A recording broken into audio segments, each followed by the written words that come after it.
When winter touches them, they are cold, beating the drums of pain. It is very strange to imagine that the king and queen were wrapped in firm iron-trimmed robes during the day and turned into shivering humans at night, just like farmers outside the city wall. However, the difference is obvious.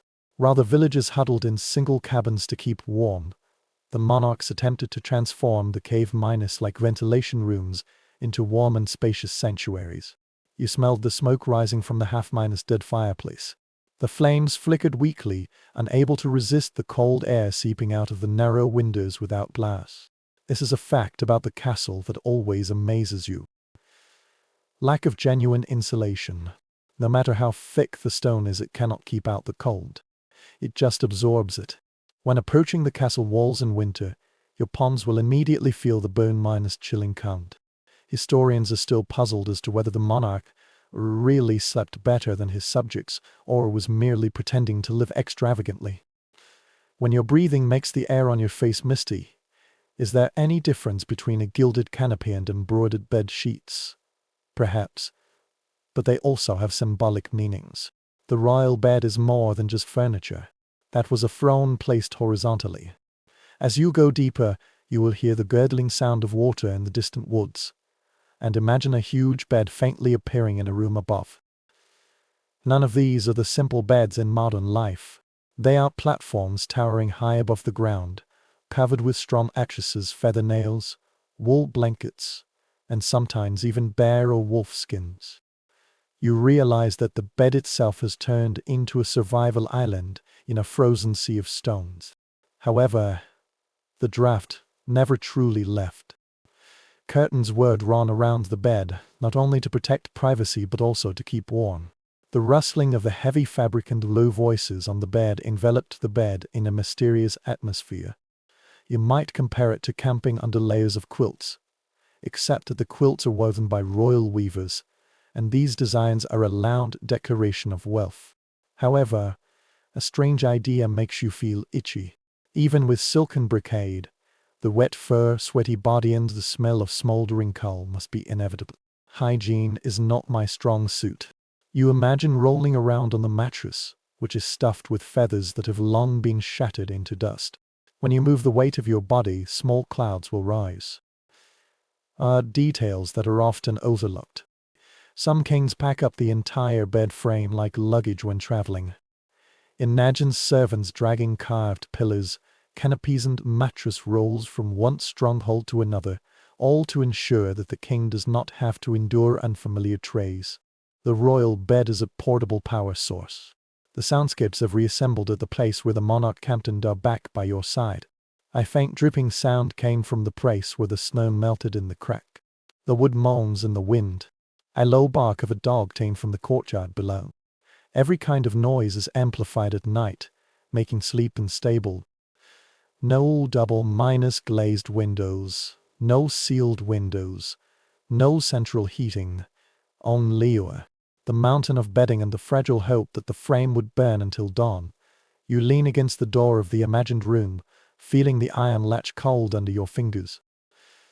The king and queen behind the door are more vulnerable than you imagine, without warmth and without attendants by your side. They are just another pair of humans shivering in the darkness. Perhaps the greatest surprise is that none of the rituals in the world can fully conquer the power of winter. The candle was shining in the candlestick, and you return to the corridor. Your thoughts drift to the large bedroom itself, where the kings display their majesty while secretly hoping that their toes won't freeze to death. This idea makes you smile slightly, because beneath all the crowns and tapestries, the royal family members have the same problem: you won't have heating when camping tonight. You climb up the winding staircase, brushing your hand against the rough chill of the stones. As you approach the upper level, the air becomes heavier. Finally, you enter a large room prepared for the king, and the royal sleep schedule begins to unfold before your eyes. The so-called large bedroom is not merely a place for sleeping. It is a stage, an arena where power and prestige are displayed under the guise of rest. The bed itself occupied the entire room, standing high on a carved platform, surrounded by thick curtains, as if drinking in the flickering torches. You will notice how all these pillars are stretching like miniature towers with embroidered banners on each pillar. These designs are not merely for comfort. Their aim was to make a deep impression and shout at every visiting nobleman or foreign ambassador, "Look at the wealth of the monarch sleeping here." However, strangely enough, it's you. Most people have never seen a real king lying in bed. This room is more of a symbol than a reality. It is usually used for audience or semi-minor public ceremonies, where the ruler leans against a cushion to receive selected guests. Imagine it as a hybrid of a medieval throne room and a bedroom, where the most private furniture also serves as a public backdrop. The mainstream fact is straightforward. The royal bedroom is one of the most heavily guarded and elaborately decorated rooms in the castle. Their tapestries are not only for keeping warm but also for telling stories. Each panel may depict biblical scenes, mythical beasts, or the victory of a dynasty, reminding every person who enters that the bloodline of this monarch carries sacred recognition. But here's an interesting gossip that feels almost comical in the dark. In some records we read that the king kept his favorite hunting dogs at the foot of the bed and even kept parrots squeaking in nearby gilded cages. It is not in harmony with the solemn image. Imagine the royal audience being interrupted by the wild barking of a spaniel or the shrill cry of "God bless the king" from a feathered imitator. Scholars are still debating whether the royal bedroom is more like a living space than a real bedroom. Some people believe that monarchs seldom slept there. They preferred smaller and more comfortable rooms, hidden deep within the thick walls of the castle. Others, however, believe that even though the cold has been gnawing at their bones, the magnificent buildings are too important to be abandoned. You sense that the truth might lie between the two. The ritual room is the stage for daily life, while the hidden room is the retreat at night. You can sense the rich and faintness of beeswax in the air and the smell of smoke from the fireplace. The room is too big to accommodate such a small amount of heating. The deeper you go, the more mist your breath will form. You notice that the bed curtains are tied up during the day, waiting to be tightened when the last waiter leaves at night. These curtains are not made of fine fabric. They are thick brocades lined with fur or wool. Just their weight alone can remind you that survival here requires not only beauty but also savage isolation. Your hand slides over the embroidered surface, and you will feel those raised stitches, those small knots sewn by your fingers, which must have hurt for several weeks. This is an artwork used as bedding. Behind the glamorous appearance lies a cruel fact. The king's room was another fortress, not built with stones but with fabrics, feathers and rituals. You glanced at the corner, where there was an old little kneeling table for the evening vespers to use. The ritual of kneeling down before going to bed is as important as drawing the curtains. Sleep is not a personal indulgence. It is set as a sacred moment of vulnerability. By blessing themselves before lying down, monarchs not only seek protection from the cold, but also from the mental dangers lurking in the dark. Meanwhile, a number of attendees has been hovering. Attendant, guard outside the door. In this space, no king is truly lonely. A modern luxury that you take for granted hardly exists. Even the act of taking off clothes was recorded in daily life. Strangely enough, in a room built to display our intimate sleep has become a public spectacle. Look around finally. Velvet canopy droops slightly. The crackling of frames and the echoes of footsteps tell you that this room is for display, not for comfort. Somewhere behind these walls, perhaps the monarch has a smaller room to keep warm. But this is the official stage, the grand decoration of the royal rest, even though the reality is that the limbs are stiff and the tones are half cold. When you close the heavy wooden door, this problem lingers on. Did the king's room really sleep well here? Or is that big bedroom just another disguised throne? You slipped into another carved oak door and suddenly felt that the air was different. The room in front of you is controlled by a huge structure and looks almost alive in the darkness. You stopped. When you realized what you were looking at, you held your breath. The medieval canopy bed in its immortal glory. This is not the kind of furniture you can buy in modern stores. It is more like a wooden fortress within a fortress, which can both inspire and provide isolation. It can both showcase the splendor of the royal family and prevent the residents from turning pale in the middle of the night. When you approach it, its size leaves you at a loss. These pillars are like trees carved with vines, wild beasts with heralds, or saints staring at you with strange expressions. Above your head, the tree canopy spreads out like a roof, with thick fabrics and tassels embroidered on golden threads, and the light of torches flickers. You imagine lying beneath it, looking up at those patterns, half drowsy and half aware of the weight of the wealth that envelop you. First, there are the mainstream facts. The design of the canopy beds in medieval castles is both grand and practical. The canopy supported by tall columns is not only decorative. It serves to block the air flow falling from the high stone ceiling and the thick curtains from a warm little cocoon. When the curtains are drawn, it's like setting up a tent in a room, a closed space where the king and queen can finally escape the bone-chilling air of winter. Slide your fingers on the fabric and you will feel the texture of wool velvet, and sometimes silk imported from afar. The weaving is very dense, which is to block the air, not just to look beautiful. Oh, and the inner layer, and mattress filled with straw, topped with a feather bed, perhaps with an additional layer of wool filling, followed by linen sheets, then a blanket and a fur blanket. Imagine it as a layer of warm cake. Each layer is another line of defense against the cold that crawls in from the stone floor and seeps in through the blinds. But there is a strange little flower edge here.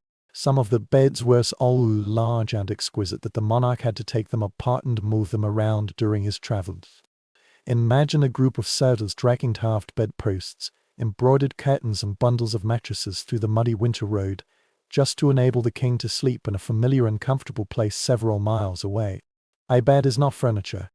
It is an extension of the monarch's body, and wherever he goes, it is carried with him like a snail's shell. However, scholars still have differences of opinion on exactly how effective these magnificent buildings are. Can these huge canopies really absorb enough heat? Or are they mainly symbols of power, merely receiving a little warmth? Some people believe that thick curtains create a truly comfortable microclimate. Others, however, believe that the size of the room and the lack of insulation mean that no matter how many curtains there are, they cannot completely keep out the cold. This is an enduring debate, because no one today can perfectly replicate the experience of sleeping in a 15th-century royal room, using genuine fabrics, without modern radiators, and with a fire that goes out at 3 in the morning, tool beside. Yes, many beds require steps due to their height. Once you lie on the mattress, you will notice how often uneven it is.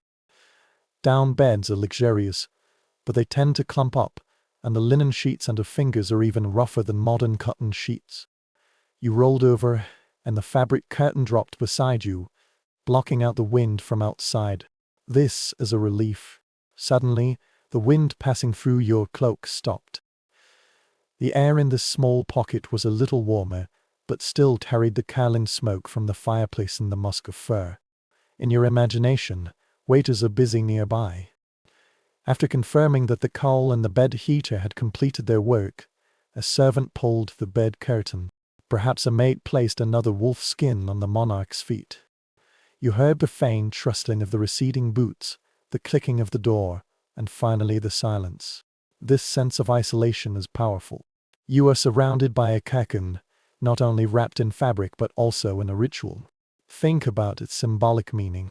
Sleeping in such a building means declaring that your body is precious, worthy of protection with curtains and carvings, and worthy of the efforts of dozens of people to maintain this mobile fortress of sleep. The bed is a stage with a throne lying on one side, but it is also a safe cave that can withstand the immense cold inside the castle. You realize that the feeling of lying here is a contrast. Above the canopy, it is heavy and magnificent, reminding of responsibility and performance. Around you, the curtains trap the heat, making you feel like a child curled up under a blanket. The soft lumps under the mattress remind you that no matter how grand it is, the bed is still a place where bones squeeze, where the spine aches, and where restless dreams come. You start to wonder what those dreams might be like. Imagine that with the howling wind outside the stone wall, the occasional century-long howling, or the barking of a dog in the distance, You gradually fall asleep.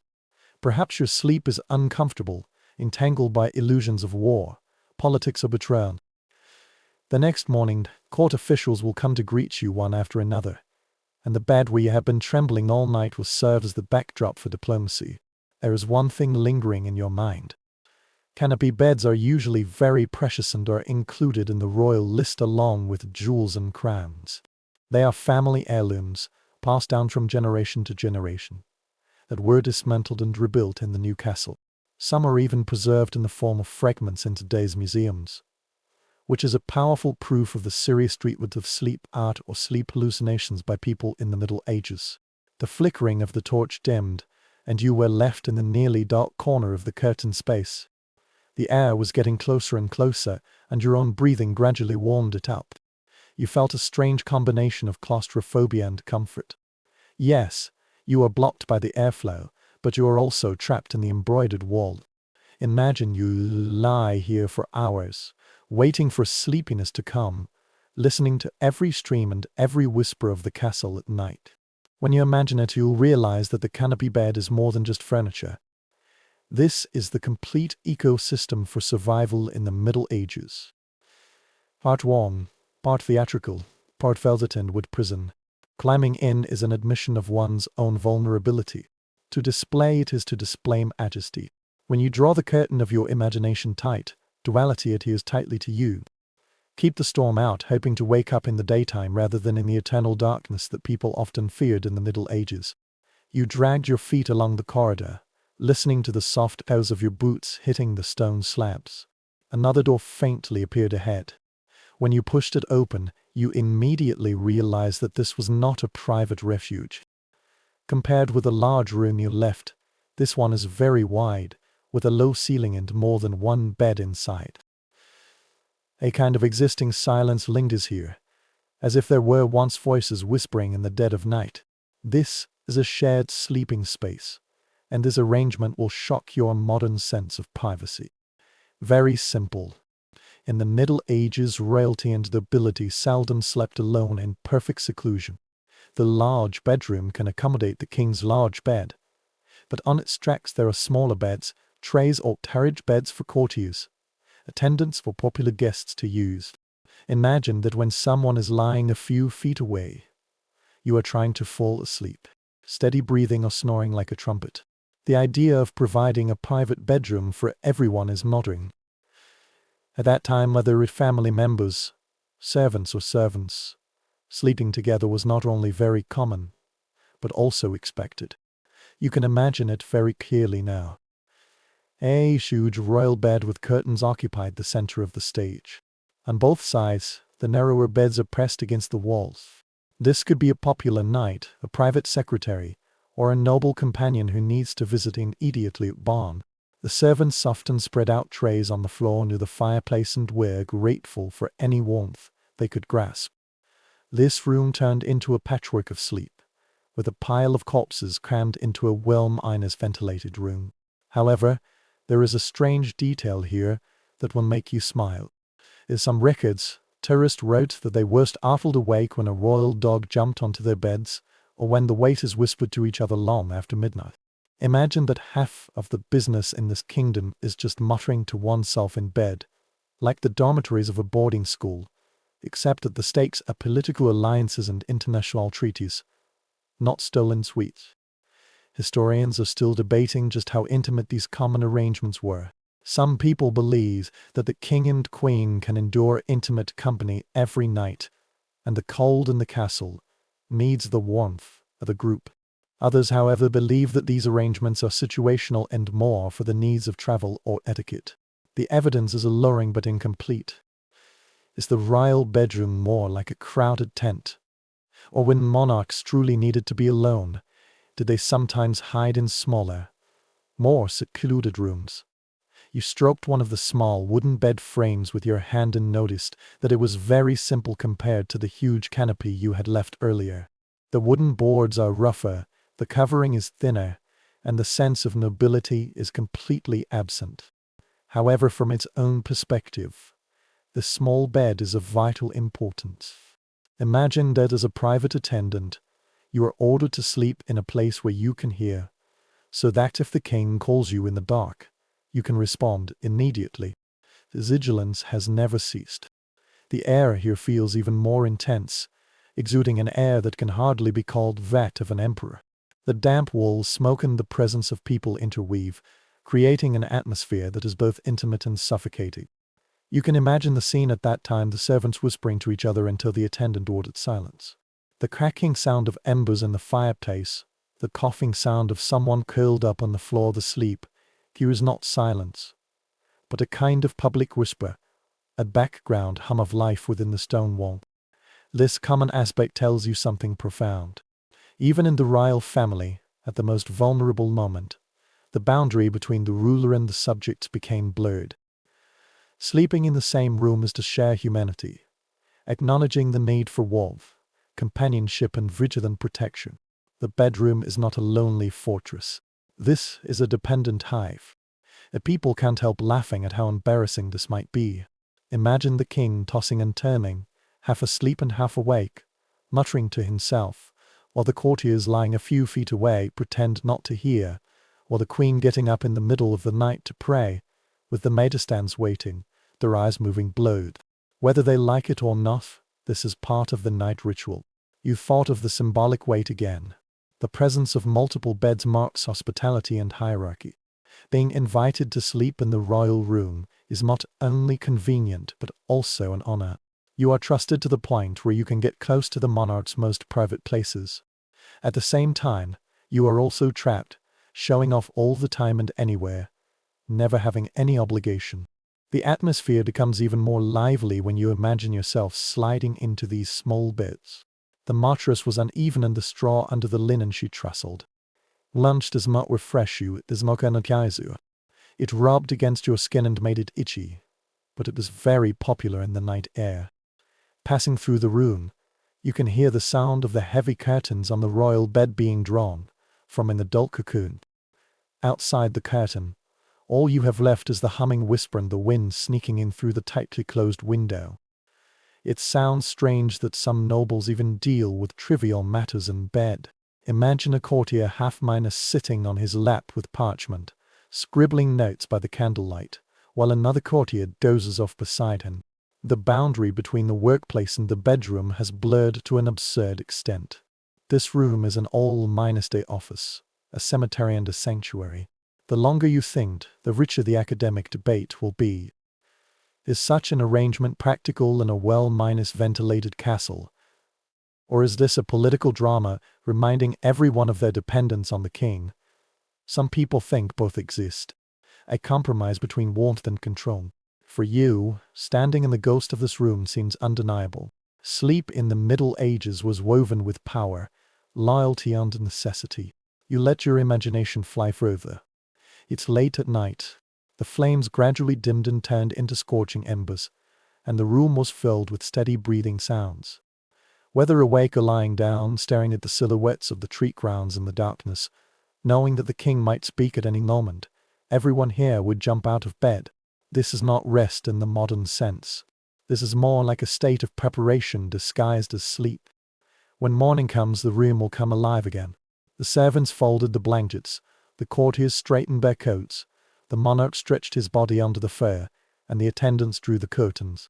The intimacy of the night has vanished, leaving only rituals and routines. However, you cannot completely forget that during those fragile few hours, the royal family and their subjects shared the same air, the same drafts, and the same restless dreams. You return to the corridor, and the silence of the shared room still echoes in your ears. You realize that privacy is a luxury that even kings and queens can't buy. In these cold winters in these huge stone halls, sleeping is collective, survival is collective, and the night does not just belong to one bed, but to many people. The next room you enter is decorated almost dramatically. What you notice is not a master bed covered with scattered trays, but several grand bed frames lined up along the wall. The bed frames are made of pure oak and the bedspreads are embroidered all over. It is neither the comfortable shared intimacy you just left, nor the solitary grandeur of the royal canopy. This is different. You stopped, tilted your head, wondering why there were so many beds in a royal room. The straightforward historical fact is that in the Middle Ages, the rooms of royal families and nobles often had more than one bed. The reason was not so much related to romance as to politics. In some courts it was common for monarchs to receive distinguished guests, powerful allies and even rivals in the same sleeping space. The second bed is decorated very magnificently, aiming to express hospitality, trust and a carefully designed intimate relationship. Imagine the message it conveys. You are very important. You can sleep under my eaves, very close to me. I'm willing to let you share my sacred room. If you walk past one of the secondary beds, you will find that it is not a junk stuffed in the corner. Its pillars are carved, the linen is elaborately arranged, and the bed sheets are studded with gold threads. Lying on this bed is not an insult. It is a symbol of royal favor and an embrace of the core of power. You can imagine that the ambassadors from distant countries are lying in such quilts, unable to sleep, with the awe of honor and the anxiety about the implied meaning intertwined. But then there will be an interesting gossip that will make you chuckle. In some families, these extra beds are not always reserved for living guests. Their decorations purely for display, so that anyone entering the room can see that the monarch is always ready to entertain guests. Just like having a permanent guest room, guests other than here may never come. The bed itself became a diplomatic prop, whispering our court's generosity, our hospitality. However, scholars are still striving to explain these multiple beds. Are they really used as places for tourists to sleep? Or are they symbolic gestures more dramatic than actual rest? Some people think that outsiders seldom spend the night beside the monarch's bedroom. Others, however, believe that this situation occurs much more frequently than we imagine. In a world where the binding force of written contracts is less than that of shared experiences, this is a necessary step in forming alliances. The argument lingers on and remains unresolved, just like the faint fragrance woven on the shawl fabric. Now you can depict the scene at that time more clearly. The king was lying on a big bed, and the curtains were drawn like a fortress. A beloved ally was lying on the second bed a few yards away. It is not concealed, visible, or fragile. To some extent, it implies trust, but it is also surveillance. The waiters were curled up on the trays by the fireplace. As soon as they heard the sound of trouble, they all woke up. This was both a pajama party and a political summit, as well as hostage negotiations disguised as hospitality. Approaching an unused bed, I stroked the embroidered bedsheet with my hand. They are cool and brittle linen fabrics, harder than modern fabrics but very beautiful. The pillow is made of goose down. Above the headboard hung a tapestry with a saint or perhaps a family crest painted on it. The sewn figure's eyes were gazing down, as if blessing or judging the person lying there. Then imagine that awkwardness, the rustling of the blanket, the gurgling of the wood, the intimate sounds of sleep, all shared between the king and the guests. The ambassador's snoring might awkwardly echo in the room, while the king is awake, gritting his teeth. Perhaps on the contrary, the king himself snores loudly, while the guests toss and turn, unable to sleep in pain, forced to endure in polite silence. It makes you laugh to yourself and also makes you reflect. The knights of the Middle Ages were neither secluded nor silent. Every movement, every breath is part of the public theater, and even the rest turns into a performance. The sensory details are backed. You can smell the faint scent of the lavender sackets used for insect repellent in the bed sheet. You hear the crackling sound of the fireplace desperately resisting the through wind. You feel the mattress unevenly soft under your hand, stuffed with feathers that have turned into lumps. Most importantly, you can sense the presence of power, not only in people but also in the furniture itself. These beds are not passive. They are props in the game of kingship. A strange story lingers in your mind. A chronicling once noticed that in a royal room were displayed for beds, all covered with magnificent curtains, although there was no record indicating that they had been used. Perhaps they were trying to make a deep impression on the visiting dignitaries, or to imply that the monarch's court could receive dozens of guests at will. You wonder if all of this is just bluffing, with the luxurious bed empty, just like a gilded chair at a banquet with no one in attendance. Scholars are still debating. Is this practical necessity a place for the favored ministers to rest or merely a symbolic performance? Is this room a hotel suite or a theater where the bed plays the role of generosity, security and wealth? You once again linger at the foot of the royal bed, seeing how it dwarfs the others. The hierarchy is very clear. The king's canopy rose high. The curtains are twinkling. The brilliance of the embroidery is dazzling. The other beds are all very good. Yes, but never equal. Visual information is unmistakable. Hospitality exists, but hegemony never ceases. You imagine yourself sliding into one of the guest beds. The linen is very hard and the air is very cold. On the other side of the room, you can hear the king's low cough behind the curtains. You want to know if you can sleep well, knowing that guards are patrolling outside, knowing that you are both honored and under surveillance.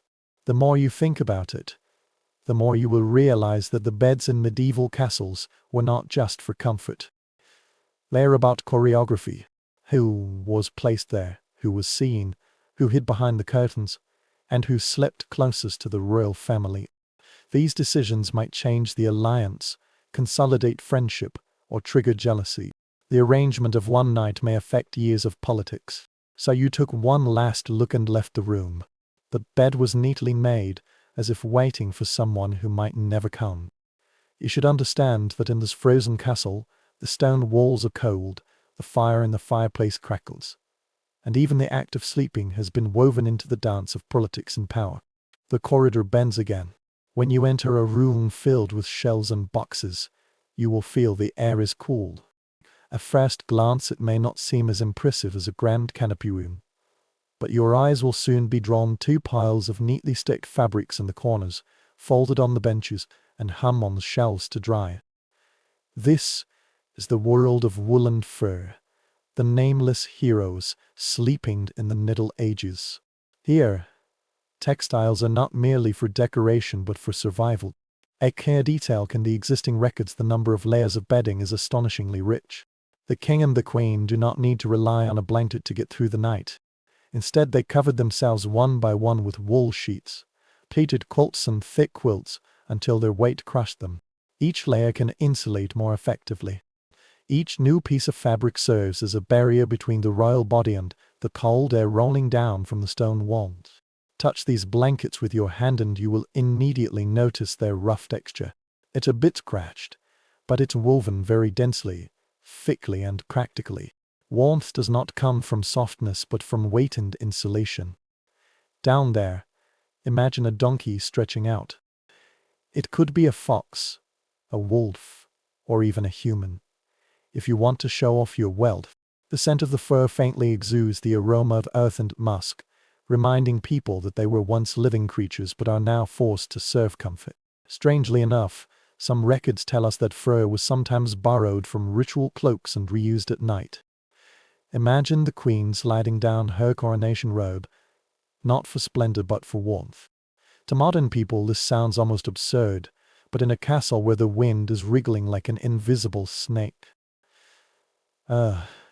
Researchers still have differences of opinion on the effectiveness of these layers in practice.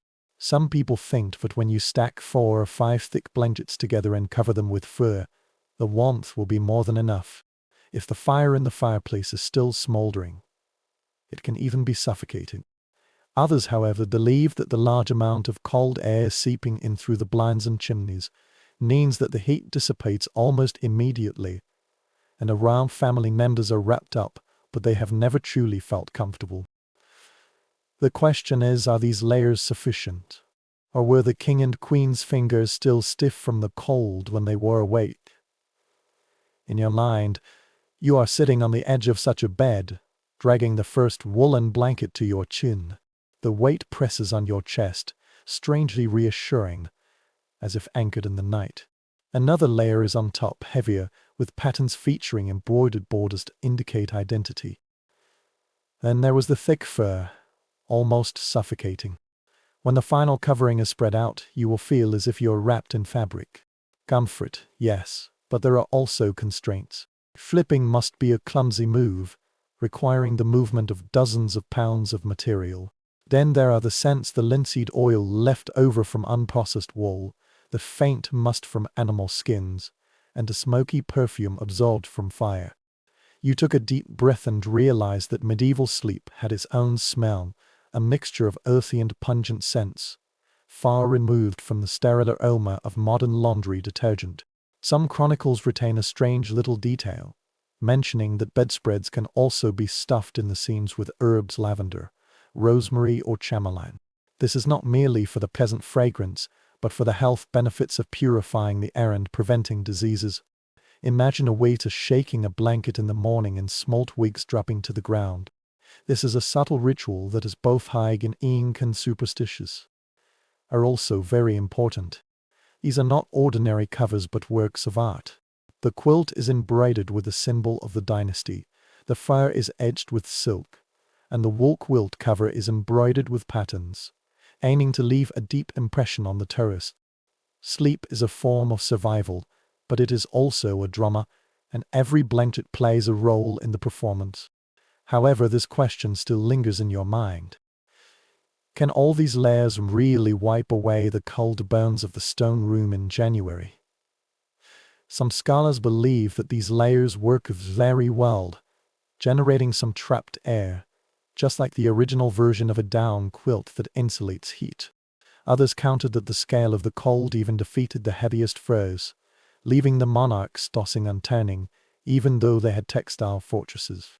The answer may never be certain, but this debate adds another wrinkle to your understanding. Now close your eyes.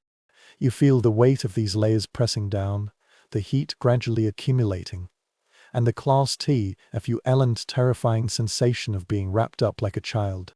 But strangely enough, this is comforting. Your shoulder is in pain because it can't move. You imagined drifting into a dream, listening to the low sound of the wind outside the curtains. The curtains are wrapped in fabric, serving as both a symbol of status and an insulator. In mid-air, you will notice something else: the pure labor behind these layers. Each covering must be woven, dyed, embroidered, cleaned and maintained by a large number of servants. This wool comes from flocks of sheep that farmers graze in distant fields. The fur comes from hunters who brave the dangers of wilderness and snow. Embroidery is accomplished by patient fingers bending over the frame for months. A night's sleep at the royal night is not merely an accident of wealth. This is the end of countless hours of human toil. When the flame flickered low, you lingered in that thought. Sleeping in a medieval castle was not the silent and lonely act you know today. It is public, political, and, most importantly, labor-intensive. Each blanket on the bed represents the power, trade and social order of weaving into fabric. You have wrapped yourself in another layer of imagination, and now its weight is almost unbearable. You wonder if they are seeking warmth or comfort, and their authority even extends to the realm of dreams. The further you go, the more you can feel the enormity of the stone. You stopped in a side passage, where the torch in your hand cast a faint shadow on the wall, seemingly extending upwards forever. The air was sharp and damp, carrying the smell of minerals and moss. This is a part that is rarely mentioned in guidebooks. The stone wall is not a neutral background. They are cold engines that cause discomfort. When winter comes, every surface turns into an accomplice of the cold. From countless architectural investigations, we have learned that castles are miracles of defense, but also disasters of warmth. The thickness of the walls, sometimes exceeding 10 feet, means they store the cold like huge ice boxes. Approach them and press your palm on the uneven surface, and you will feel a sharp pain that is almost metallic. There is no insulation layer here, no barriers of wood or gypsum board. Only the original stones absorb the night frost and call it back into the room. When you imagine lying in bed against such a wall, you can't help shivering. Rafts are ruthless. The gaps around the blinds, the cracks in the door frames, and the open design of the stairwell allow air to enter each room. Even thick tapestries are not merely for decoration. They are primitive insulating materials. Hanging them up is not only to show off their lineage but also to mask the constant hissing sound of air sneaking in through every crack. In some family records, there is a strange phenomenon that the nobles would rotate their curtains according to the seasons. In summer, people hang lighter fabrics. In winter, the heaviest wool or velvet is taken out to decorate the walls and even the ceiling. Imagine a servant climbing up a ladder, nailing a huge cloth above his head, and turning a room into a padded box, hoping to soften the cold attack. It seems almost desperate, but it shows how architecture completely dominates the pace of life. Scholars still have differences of opinion on the actual comfort level inside these magnificent buildings. Some people believe that once thick curtains are drawn and tapestries are hung on the walls, the microclimate will become quite warm, at least near the fireplace. Others, however, insist that the overwhelming cold persists, making the castle uninhabitable for most of the year and only serving as a defensive refuge rather than a true home. As usual, the truth is likely to be hidden among the comforts owns dug out in the vast ocean. You further walked into the imagined room, and the flashlight's light fell on a small arrow-shaped seam. This narrow opening was once used by archers, but in peacetime, it is a permanent loophole leading to the outside. The covering might be fixed in place, but in any case, the wind will still come. You drew closer and heard the faint whistling of the air, constantly reminding you that comfort was secondary. Think about sensory reality. The smell of damp stones, the faint stream of condensed water flowing down the wall. Numbs the fingertips. The sound effect is very harsh. Every cough or dragging sound is amplified in the echo chamber. Sleep here has never been peaceful. This is a battle between human body heat and architecture. Strangely enough, some medieval materials suggest not sleeping directly against the wall. Beds are usually removed from the stones and placed closer to the fire or in the center of the room, leaving a cold air corridor around. This small practical adjustment is not so much for elegance as for survival. This is a subtle change that modern tourists often miss, but it can tell you a lot about daily life. Now close your eyes and imagine. You lie under a thick quilt, but you strategically place the bed away from the wall. You can still hear the sound of the wind blowing through the blinds. You can feel the stone blowing its chill into the room. The fire in the fireplace made a faint cracking sound, but the heat never reached your feet. It's as if the castle itself is plotting against sleep, constantly reminding you that defense and comfort cannot coexist. The debate among experts has become even more intense. Is it simply about tolerating the cold and accepting it as a part of life? Or did it voluntarily shorten lifespan, spread diseases, and shape the medieval attitude towards the night? Some researchers believe that cold causes chronic breathing problems. Others counter that people had adapted and their bodies had thus become stronger. The debate continues. It cannot be resolved, perhaps it cannot be resolved, because the subjective experience of the trembling king and queen can never be directly measured. Despite this, the choice of architecture still left its mark on the ceremony. You would think of court officials drawing thick curtains around their beds, attendants adding fresh wood to the fire every few hours, and maids shaking off the moisture from the wool curtains. This routine stems from the fact that the stone wall will never loosen. A castle is a war machine, but for those who have to live inside it, it is also a stubborn and unyielding enemy. Your hand slid over the stone once again, and you felt the chills seep into your skin. You will find that this is the background music of every medieval winter night, the cold, silent hum emanating from brick and stone buildings. No matter how many jewels or flags there are, they cannot change this. A monarch who ruled a vast territory was powerless before the walls of his own room. So you walked away, your torch swaying, and the stones flickering behind you, just like a frozen ocean. Sleeping in this world is not a gentle retreat. This is a tough negotiation with the aim of protecting your building. The corridor narrows and then widens, leading to another hall. The road was immediately marked out by the blackened stones by the stove. You can feel the change in the air because your torch illuminates the walls covered with soot.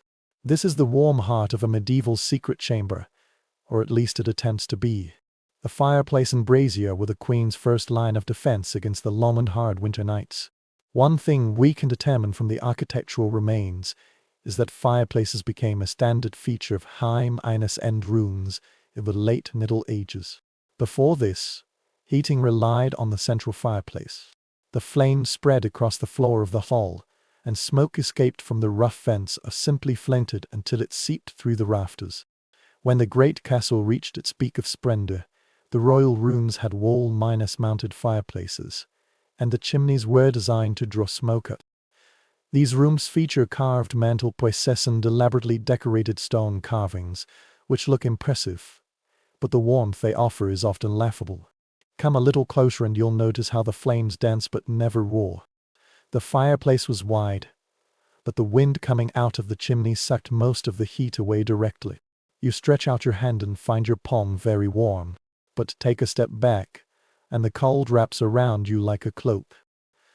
Sitting by the fire is a kind of comfort.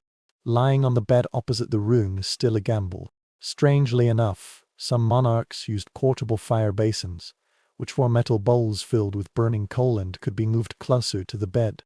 This idea is very simple. If the fireplace can't heat the entire room, perhaps a smaller portable stove will. Imagine the faint hissing sound of the red embers burning. The faint crackling sound made when a servant threw in a bowl of charcoal. The smell is metallic, smoky, sometimes pungent, a mixture of heat and danger. Because the problem lies right here: smoke. Fire and braziers make it possible to keep warm, but they also fill the room with toxic smoke. Records from family accounts described signs of carbon monoxide exposure such as coughing, headaches and tearing, although no one could name it at the time. Survival is always a balance, either shivering in the cold or risking suffocation in the darkness. Experts still hold different opinions on the heating effect of these huge rooms. Some people believe that a large fireplace burning all night can make the room almost comfortable, at least within a radius of a few yards. Others insist that the vast scale of the stone hall ensures that most of the heat is wasted, disappearing upwards through the chimney or dissipating in the cold bricks and stones. The facts may vary depending on the size of the room, fuel supply and diligence. Now imagine you are trying to sleep beside these fires. The air closest to the flame is warm and almost too hot for your face, but your back is still very cold. You rolled over and pulled the quilt tighter, trying to balance the uneven heat wave. Every crackling sound of the log was loud in the silent night. Sparks occasionally jump and scatter. The light was comforting but not peaceful, twinkling like a ghostly dancer on the canopy curtains. One strange practice mentioned in some chronicles is that servants sometimes would carry a pot of hot ash from the kitchen to the royal bedroom and use it to light a new fire before dawn. Imagine a procession with drowsy attendants tiptoeing along, holding glowing pans in their hands, the faint hissing of embers reigniting the weary fireplace, and the king walking under layers of blankets as the warm weather promptly resumed morning prayers. This is a detail that shows how fragile comfort is. It will never last and always depends on constant care. The sensory atmosphere becomes more acute in your mind. The smell of burning would adhere to every surface, soaking the curtains, tapestries and hair. The floor near the fireplace was covered with dust. The cracking sound of wood at night is both soothing and shocking, just like a musket firing in the distance. The smoke was very low, especially when the damp wood crackled, filling the lungs with bitterness. You closed your eyes, coughed, and realized how entangled your nightlife was with fire. However, despite all its flaws, the fireplace still became its own stage. Monarchs usually have elaborately crafted mantelpieces engraved with family emblems or biblical scenes, turning the fireplace into a symbol of continuity. Visitors entering the room will not only see the warm glow but also the glow of bloodline. Even survival has become a wonder. When you sit by the imagined fire, arguments linger in your mind. Is this meager amount of heat really enough to counteract the endless air current? Or was it the king and queen lying awake, with one side burning and the other frozen, cursing the city wall built to protect them? Perhaps the truth is that sleep does not come because of comfort, but because fatigue eventually overcomes discomfort. Think again about the servants squatting beside to keep the fire alive. They were very restless at night, busy adding fuel to the fire. In their hands, the survival of the monarch was consoled. Without them, the flames would have died out at midnight, leaving only cold ashes and painful dreams. When the last piece of wood shatters into ashes, you feel the fragility of the entire system. The royal power can command the army, raise taxes and make laws, but it cannot order the fire to last forever. Finally, every night is a battle between fire and frost. A war that rarely ends in complete victory. As you leaned back, the warmth vanished from your face and the coldness came from behind. Sleeping in this room has never been a perfect place to rest. This is an unstable truce between stones, smoke and flames. Even the richest monarch has to rely on the flickering wood until dawn. The next room you enter is smaller and darker, with wooden boxes lined up inside, giving off a faint smell of iron and soot. A servant was kneeling by the bedside, sliding something strange between the sheets. A long miner's-handled frying pan, with metal gleaming, was filled with scorching embers. You will immediately recognize it as one of the strangest comfort tools in the Middle Ages, a bed warmer. Evidence from inventories and household accounts confirms that by the late Middle Ages, bed warmers were common in royal and noble residences. They are simple yet ingenious devices, a shallow metal pot with a lid attached to a long handle, filled with hot coal or ashes. Before the queen went to bed, the servant would gently swing or slide the pan under the bedding to remove the ice edges. This is not a central heating system, but in a castle where stones give off frost, it must feel like a miracle. You moved closer and heard the faint hissing sound of the sparks hitting the fabric. The risk is direct. The embers were dangerously smoldering near the wool and linen. This is a delicate dance, without the warmth of fire or the warmth of disaster. Many anxious attendants must have been worried about scalding the royal bed sheets, or worse, setting them on fire. However, it requires taking risks. There was a strange little story circulating in the letter. It was about a waiting lady who forgot to bolt the lid of the stove and scattered the burning coal all over the floor. What followed were panicked cries and stomping feet. A bucket of wild water showed how dangerous this night ritual was. Imagine that when you know your bedding has been in close contact with fire just a few minutes ago, you are trying to fall asleep peacefully. There is a divergence in the academic community regarding the effectiveness of these devices. Some experts believe that bed warmers can only offer temporary comfort, briefly heating the bed sheets before the cold strikes again. Others, however, insist that if used properly, they can form a warm pocket that lasts long enough for the sleeper's body temperature to take over. The truth may vary with skill, time and the willpower of the drowsy waiters, whose task is to play with the embers. Seen more clearly. There was wind in the room, but the servant had just finished his work. The monarch slid onto the bed. The sheet was no longer stiff from the ice but slightly warm, and he heaved a sigh of relief. The curtains were drawn, and the firelight gradually dimmed. In those precious few minutes, the illusion of comfort prevailed. Then the air gradually regained its dominance, and the bedsheet cooled inch by inch. This cycle repeats itself the next night, and this warm ritual is always temporary. Sensory elements are vivid. You can smell the metallic odor of hot iron and the pungent sweetness of burning coal. Your fingers brushed against the bed sheet, and you felt the residual heat disappear on the glass as if breathing.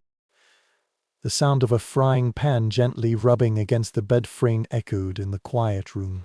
This is a kind of comfort accompanied by smoke and risks. Intimacy maintains balance on the brink of danger. There are also some ritualistic elements here. The act of warming up the bed is not only practical but also symbolic, a sign of service and a manifestation of loyalty. Stuffing the scorching embers under the king's bedsheet meant that even in his most vulnerable moments, his sleeping behavior was protected by loyal attendants.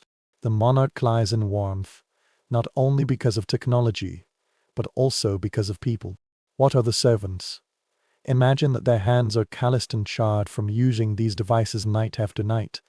Their nostrils are filled with smoke, and their eyes are watering from sparks. They are invisible guarantors of comfort. To help others fall asleep faster, they sacrifice ease. The price that humanity paid for the warmth of the Middle Ages is easily forgotten, yet it burns in every embers. There is also a strange little change. Some records mention that hot stones wrapped in cloth or bricks heated in the fireplace slid onto the bed to release milder and more lasting heat. Unlike the Ender's pan, this type of pan has a lower risk of catching fire, but it is less intense. The choice between stone and coal is yet another night minus time calculation, a balance between safety and emergency rescue. When you pull the imagined quilt over your shoulders, you will think that this comfort must be fleeting. The brief glow will fade within a few minutes, making the sleeper rely on the thick blanket and body temperature again. A bed warmer is a gesture, not a solution, the beginning of a long, trembling night of endurance. However, the ceremony is still very important. It gives the impression that warmth is controllable, and even the coldest castle can submit to human ingenuity. Perhaps this is not for the temperature, but for peace of mind. The psychological comfort that slides onto the sheet briefly kissed by fire. In a world where everything is controlled, even if you have temporarily grasped the meaning brought by the cold, you stand at the door of the room again, watching the last wisp of smoke rise gently from the metal pot, for it has cooled down. While the servants were clearing the dangerous tools, the monarch slept wrapped in the curtains. The same dance of coal and flax, adventure and liberation, will be repeated tomorrow night. When you return to the corridor, you realize that the warmth of the Middle Ages is always fleeting. The fire was out, the fur was cold, and nothing could hold up. Comfort is not permanent, but is earned every night through rituals, dangers and unremitting efforts. It makes you smile slightly because, to some extent, this bed warmer tells the whole story of sleep in the Middle Ages. Ingenuity, instability, and never enough. You delve into the sleeping world of the castle. This time, what catches your eye is not the bed itself, but the clothes spread on the stool and the bedstuds. Here is another layer of forgotten medieval ruins. The clothes people wear when they sleep. For kings and queens, sleeping does not mean wearing silk pajamas or sleeping nothing. This means dressing strategically, layering to keep warm, and turning pajamas into cold miners-proof armor. The surviving family records clearly tell us that special pajamas do exist. Monarchs and nobles wore long linen shirts, sometimes reaching their ankles, which served both as underwear and pajamas. They wear woolen shoes, thick socks and occasionally gloves. And the most representative one is the einteicht. You can imagine a king putting a soft hat over his head and crawling under his fur. When he is in position, tassels brush against his cheeks. Just think how necessary this is. After all, in a room where you breathe crystals in the air, the heat from your head dissipates quickly. So it becomes crucial to cover every inch of your skin. Now just thinking about sleeping on several layers might make you feel suffocated, but for them, it's the difference between life and shivering through the night until dawn. Strangely enough, some records show that members of the royal family even wore multi-minus layered corsets at night, basically turning sleep into another form of daily wear. Imagine being wrapped in 2 or 3 woolen clothes of blankets, so heavy that it takes determination to turn over. And no one doubts the necessity of this. Experts still have differences over the weight of these rock strata.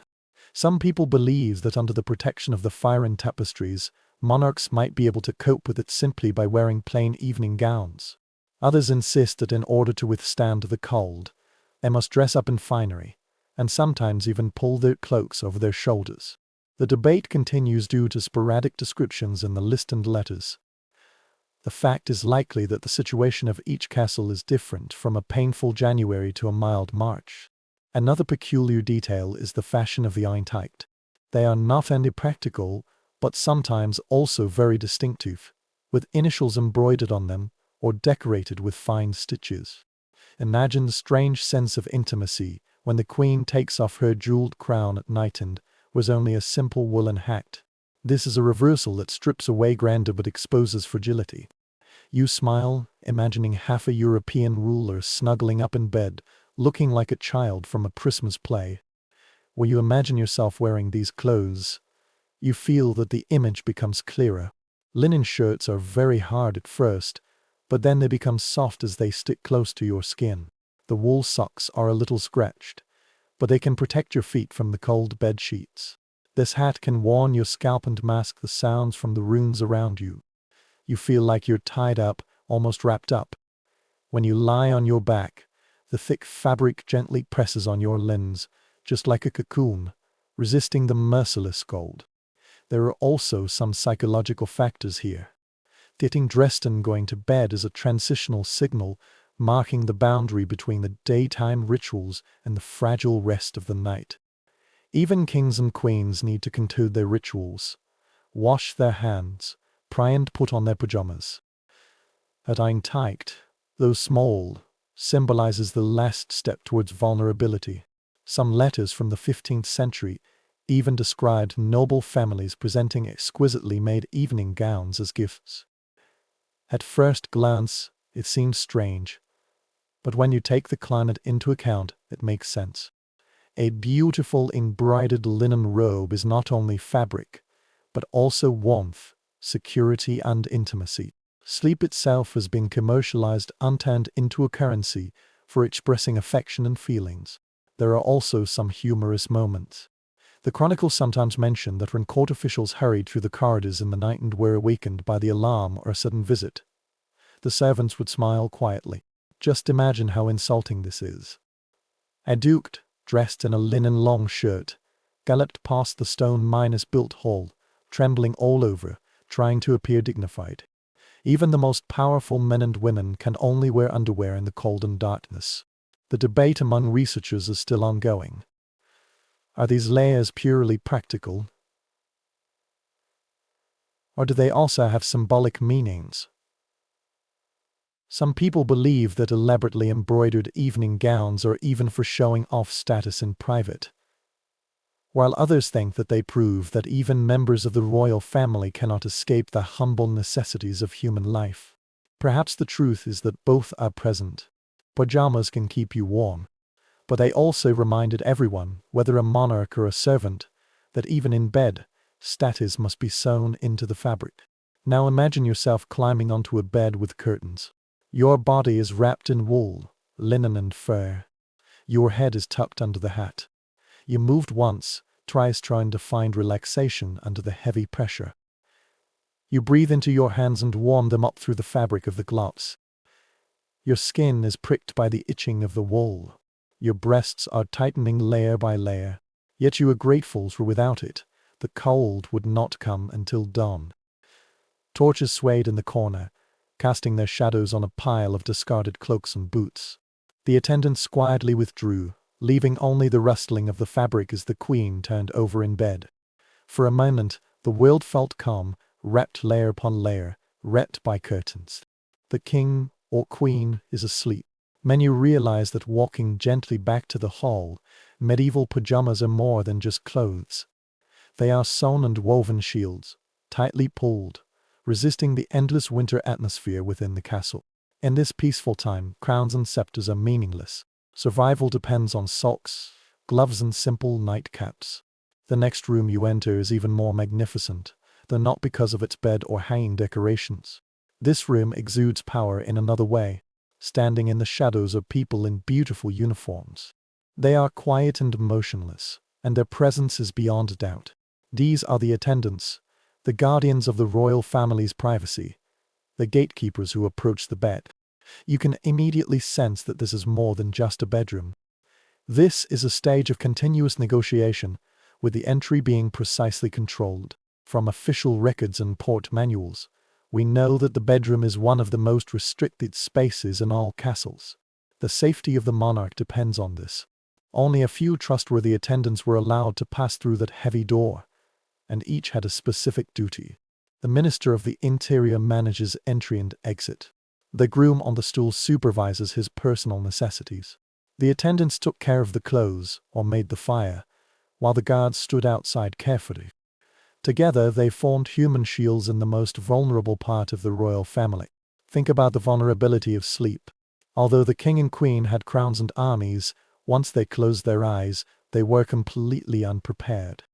This makes the bedroom the most private and politically charged room in the palace. Who can be allowed to cross its threshold is a matter of trust, and trust is never given easily. Appeared on the family register, the attendant often keeps the key to the room, which is a very important responsibility. Possessing these keys means having symbolic power, reminding people that privacy does not belong solely to the monarch, but is mediated by loyal servants. Surprisingly, even the most powerful rulers in Europe relied on a few attendants to protect their sacred rest. There are also some even more peculiar details. Visiting ambassadors sometimes wrote letters complaining that they had waited outside the palace for several hours and were only allowed in for a few minutes when the queen was resting in bed. This is not inefficiency. This is a well-considered arrangement. By restricting access, Chamberlain elevated the aura of majesty, ensuring that a glimpse of the royal body, even wrapped in a blanket, felt like a privilege. Researchers are still debating exactly how much privacy monarchs have. Some people believe that kings and queens have secret hiding places where they can sneak away in smaller side rooms and sleep without witnesses.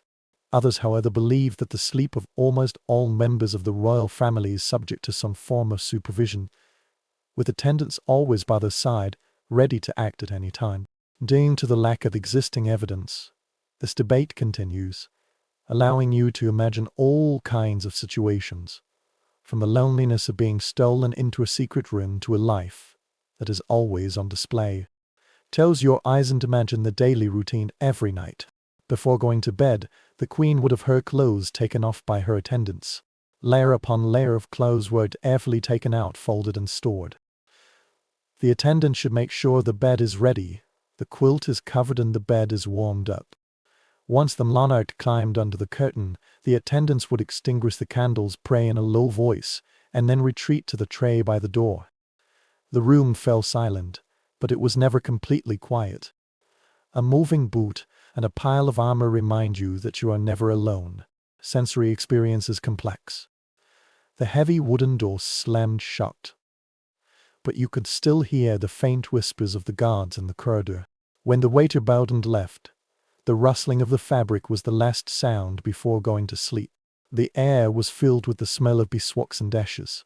Behind the curtain, the monarch took a deep breath, trying to forget that the others were a few feet away watching.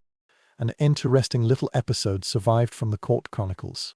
Once a servant was on a night patrol when he tripped over a dog curled up at the foot of the bed. It is said that the half-asleep king humorously rebuked him, and thus the story spread throughout the entire family. Even in a space filled with silence, surprises and laughter quietly descended. The presence of attendees means that no moment is completely private, not even when tripping in the dark. You'll begin to realize that a courtier minister is more than just a guard. They are the managers of the images. They decided who could catch a glimpse of the monarch lying in bed, who could submit the petition, and who could share those intimate moments. The right to use has become currency, and competition follows. Being shut out of a room means having one's influence cut off. Being admitted itself is standing on the edge of power. There is endless debate in the academic circle about this. Is this arrangement mainly for personal safety or for performance? Some people believe that it is necessary to attend frequently to prevent assassinations, rebellions or betrayals. Others, however, emphasize the ritual aspect. That is, the bed becomes the stage and the attendants act as the managers of the stage, ensuring that the monarch is always portrayed as inaccessible, mysterious and chosen by the gods. Perhaps both are correct. Now imagine yourself as a monarch. You hid under the covers, the curtains drawn, and the fire flickered low. You know there are people standing outside the fabric barrier who can hear your breathing.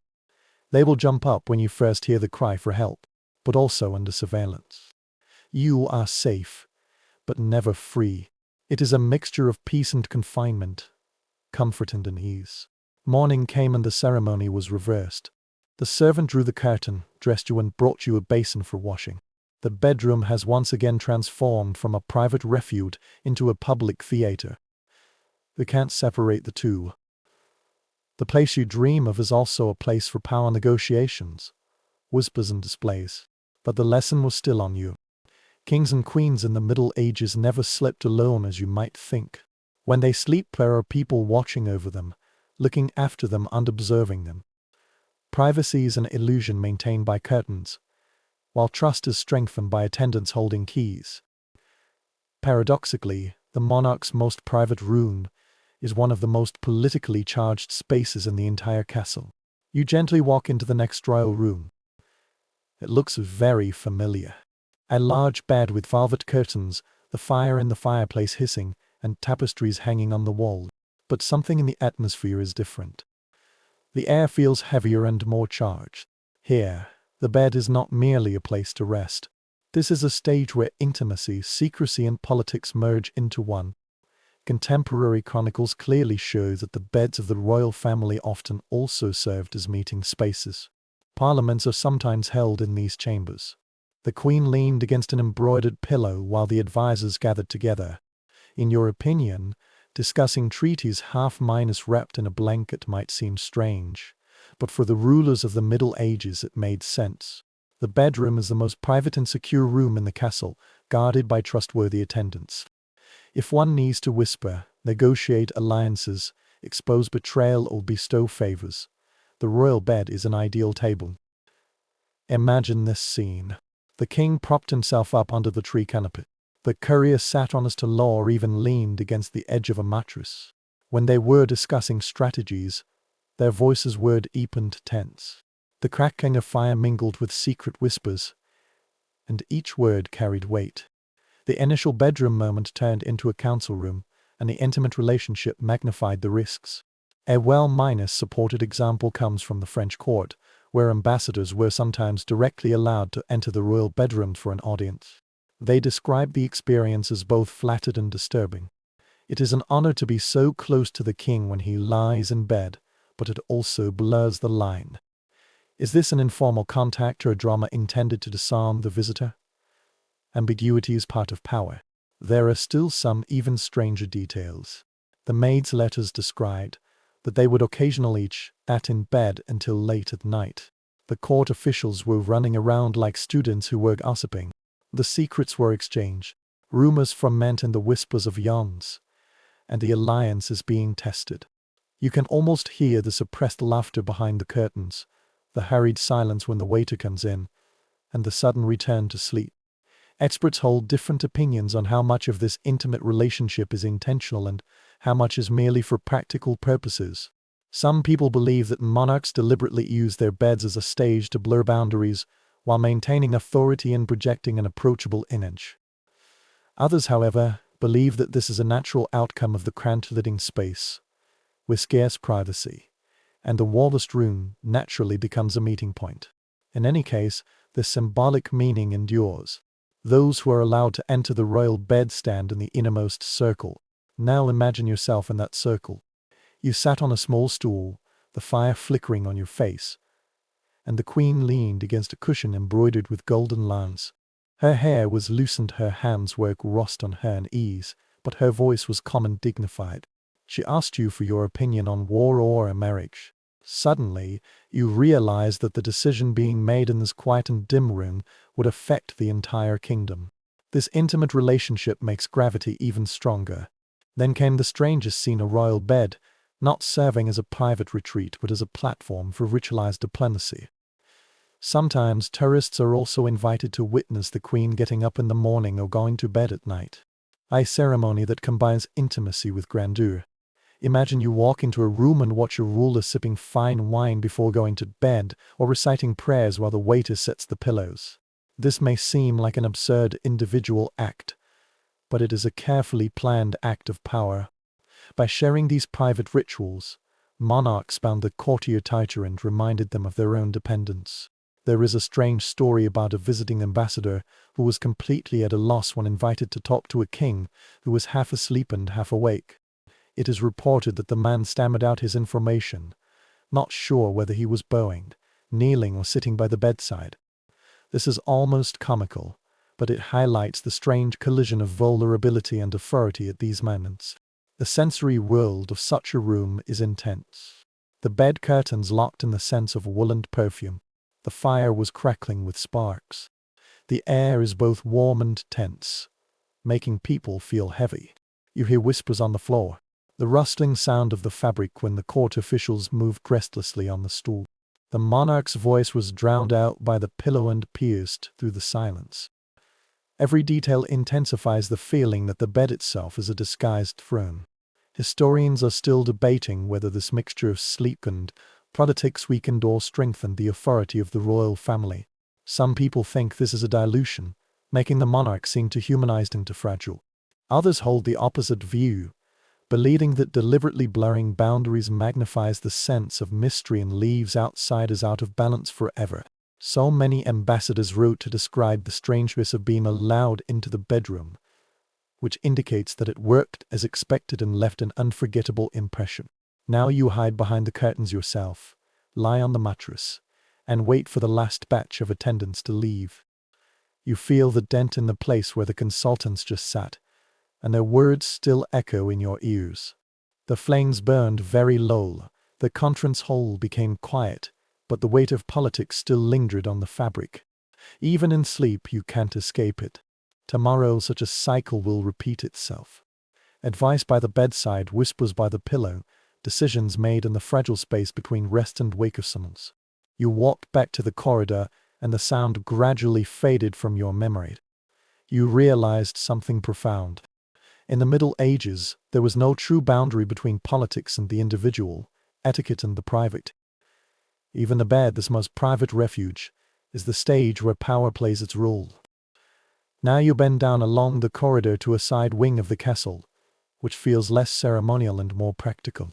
The walls are flatter, the ceiling is lower, and the air is fresher.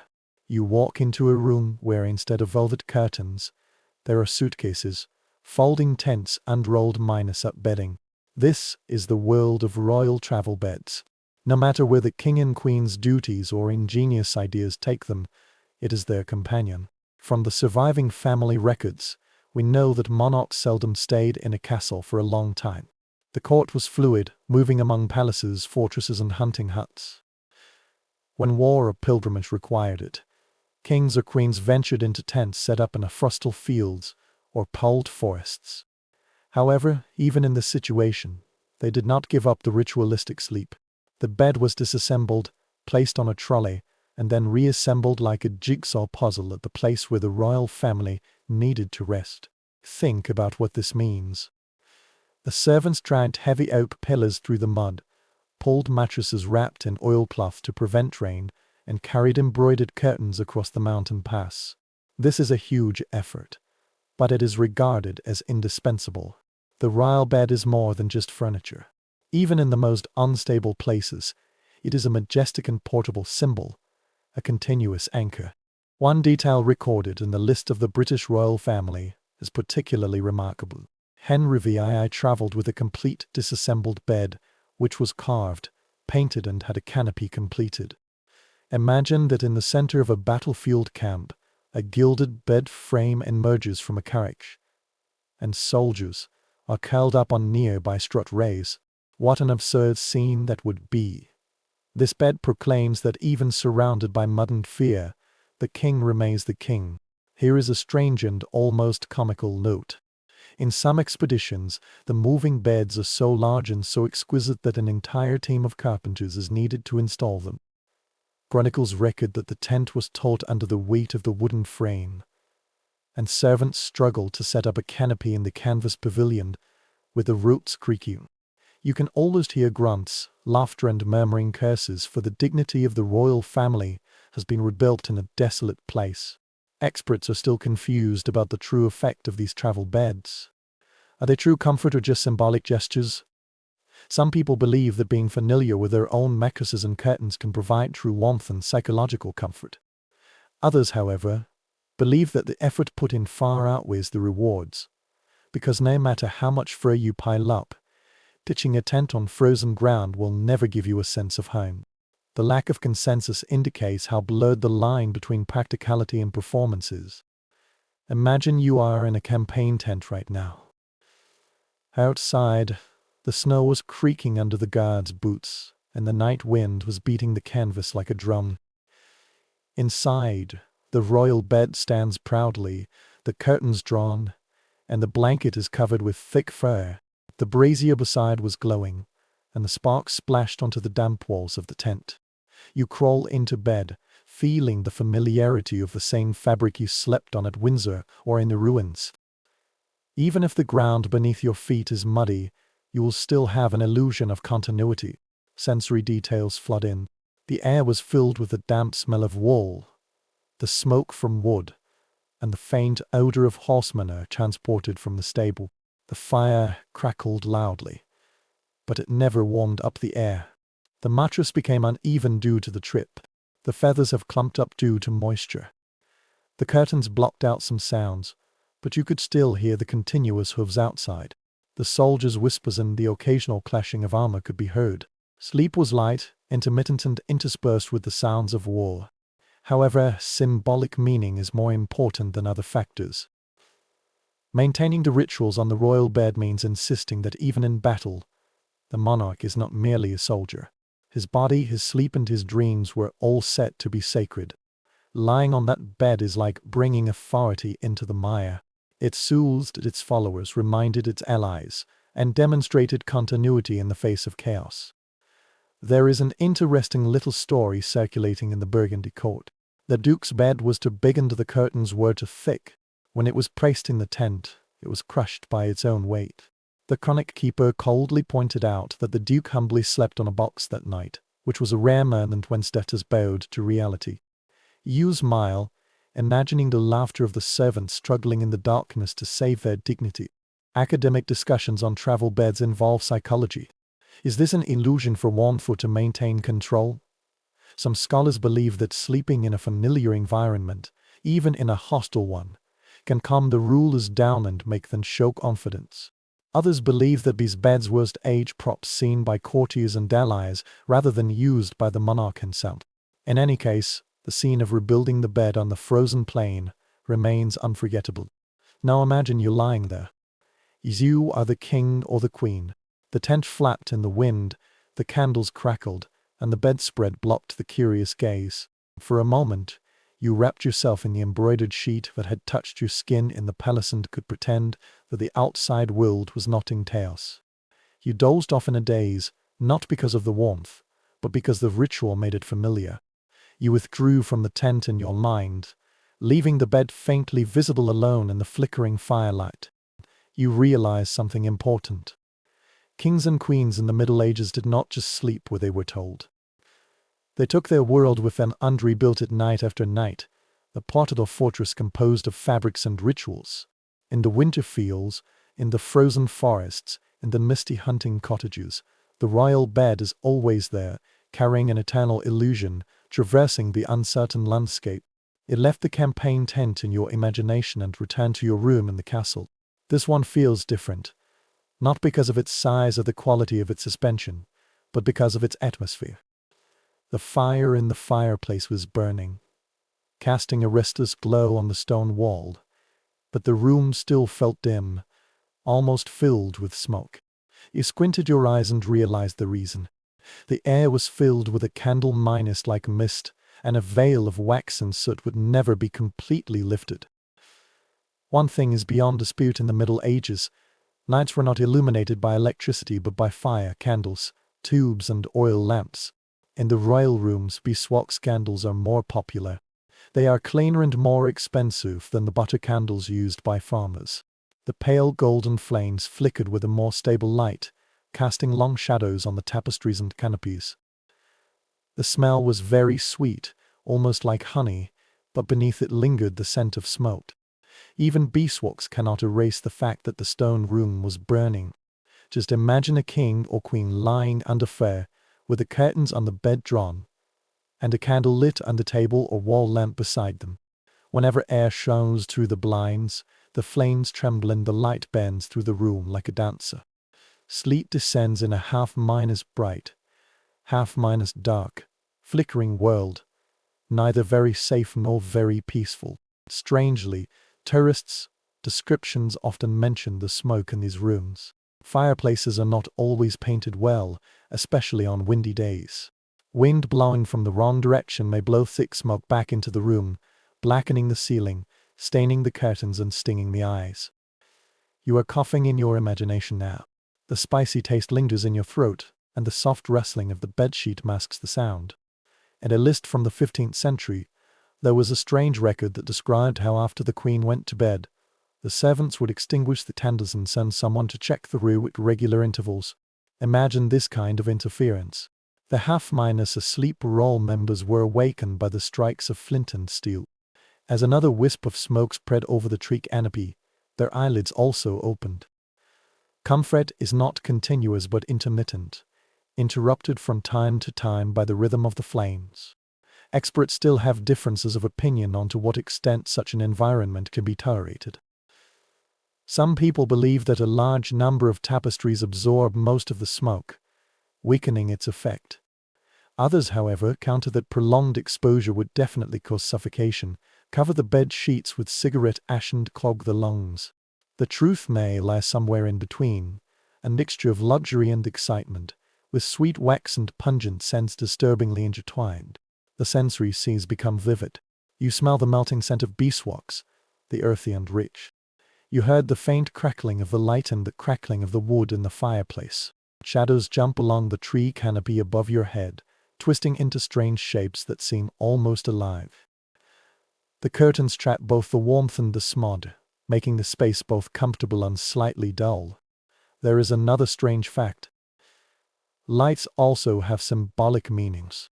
Lighting beeswax candles is not only practical but also a symbol of wealth. Due to the high production and trading costs of beeswax, a royal room composed of 10 to 20 candles was not only illuminated but also flaunted prosperity. Every flash has economic weight. Every shadow reminds people that even if there is a smoked butterbutt, the common people are still very lucky. Imagine the psychological aspect. The flickering light altered the perception, causing the walls to sway and the tapestry to seem to be moving. You lay in bed, your eyes heavy, but the patterns on the curtains seemed alive in the half-brightened half-dark light. Was that a lion's head just now, or does it move? Is St. Michael's figure frowning at you, or just at the angle of the flame? In such a world, dreams and wakefulness blur, and fire and shadow unite to some unghosts. There is an interesting story circulating. A court official was dozing off from a chair beside the bed, and his wig, or something, caught a chance spark. The commotion of stomping and laughter woke the king up. It was said that he found the scene so ridiculous that he postponed his sleep and watched the poor man's embarrassment. Even in the smoke-filled discomfort, humorous moments pierced through the silence of the night. Scholars have been debating the impact of these lights and smoke on the mind. Is it a comfort, making the night less terrifying, or does it awake people, interrupting their sleep with shadows and smoke? Some people believe that people in the Middle Ages were already accustomed to this kind of sleep, and their bodies were used to shorter sleep cycles. Others, however, insist that disturbed rest shapes their worldview, blending a lucid life with dreamlike impressions. In any case, the gloom of the night left its mark. Now imagine yourself in that room again. You were lying on a velvet mattress wrapped in fur, with your eye tight pulled very low. The candle flickers beside you, and the warm glow falls on your hand. You close your eyes, but the light passes through the curtains. The shadow brushed past your eyelids. The fire burst out, sending a wisp of smoke towards the teak canopy. You turned around, coughed, and then stopped again, between sleep and wakefulness. This is a consolation from the royal family, not perfection but compromise. Dawn broke and the last candle went out, leaving only smoke lazily floating in the room. The monarch butterfly stirred, its eyes stinging, and the bed sheet gave off the smell of wax and ashes. Outside, the sounds were getting ready to draw open the blinds to let the cold morning air in. The night had come to an end, but the memories of the flickering flames and smoke stuck to the bed like an invisible veil. When you returned to the corridor, you realized that sleep in the Middle Ages was never pure silence or darkness. This is a shadow theater, illuminated by beeswax and wood smoke, where the king and queen are lost in a haze that blurs reality and dreams. The next room feels quieter and softer. You immediately sense its difference. The decoration in the room is more gentle, and the furniture is slightly smaller. The air is filled with the scent of lavender rather than thick smoke. This is the queen's own space, her private room, completely different from the king's daughter. Unlike the grand beds in the country where political activities take place, the design of these rooms has a different rhythm, blending comfort, ritual and restraint in a unique female realm. The records of the royal family clearly show that the queen often had her own bedroom. Sometimes these rooms were directly connected to the king by a narrow passage or a guarded door. At other times they are further away, on completely different wings. This separation has both practical and symbolic significance. The queen supervises her own attendants, manages the family accounts, and requests privacy for ceremonies related to pregnancy, childbirth, or dedication. The royal wedding bed may be displayed on special occasions, but the reality on most nights is separate. Imagine the difference. When you walk in, you will see a bed with curtains and tapestries still hanging on it, but the atmosphere is softer. The embroidered patterns on the wall are saints or flowers, not wars. The seams of the bed sheet have a vanilla scent. Rosemary or lavender is used to soothe the body. A kneeling table is right beside you, reminding you that dedication is always needed at any time. This room exudes an air of intimacy and responsibility. There is an interesting record in the family rules of Queen Isabella of France, which lists the daily affairs of her Adestans. While she was undressing, they stayed closely by her side, helping her pray and even sleeping on a nearby tray. The queen's room was not lonely but a stage for a group of women, where the attendants whispered to each other until late at night. This is a form of protection, companionship, and control. There are still some quirks that make you smile.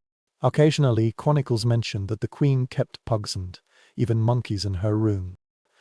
These animals are not only regarded as pets, but also as symbols of status. Imagine this dishonesty. The elaborately dressed monarch is getting ready for sleep. A chattering monkey is jumping around on the tapestry, and a little spaniel is curled up under it. It broke the dullness and added a touch of warmth to the originally stiff environment. Scholars continue to discuss how much autonomy the queen truly has in these spaces.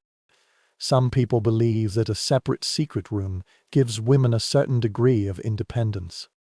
In this space they can shape their own networks and exert influence away from the constant gaze of the king. Others insist that autonomy is limited because every moment is still subject to the supervision of attendants and ceremonies. As usual, the truth may change with the queen herself. Some people take their parliament as the center of power. Others are like enduring a gilded cage. Close your eyes and imagine yourself lying in this room. You are wrapped in layers of wool and fur, but the scents of herbs and sesame oil soften this experience. The fire was burning very low and a lady was retreating to her bed to take care of her. The curtains close around you, blocking out the sound of the castle. You feel both safe and restrained, and watched and comforted. The paradox of medieval royal families. The sensory details are vivid. You can hear the quiet breathing of the waiters on the nearby floor, the faint whining sound made by a dog as it moves in its sleep. You smell the lingering fragrance of lavender in your bed. You see the flickering of a beeswax candle, and its radiance transforms the embroidery into a glittering pattern on the canopy. This is by no means the smoke-filled magnificence of the king's bedroom. It is more personal but still immersed in the ritual.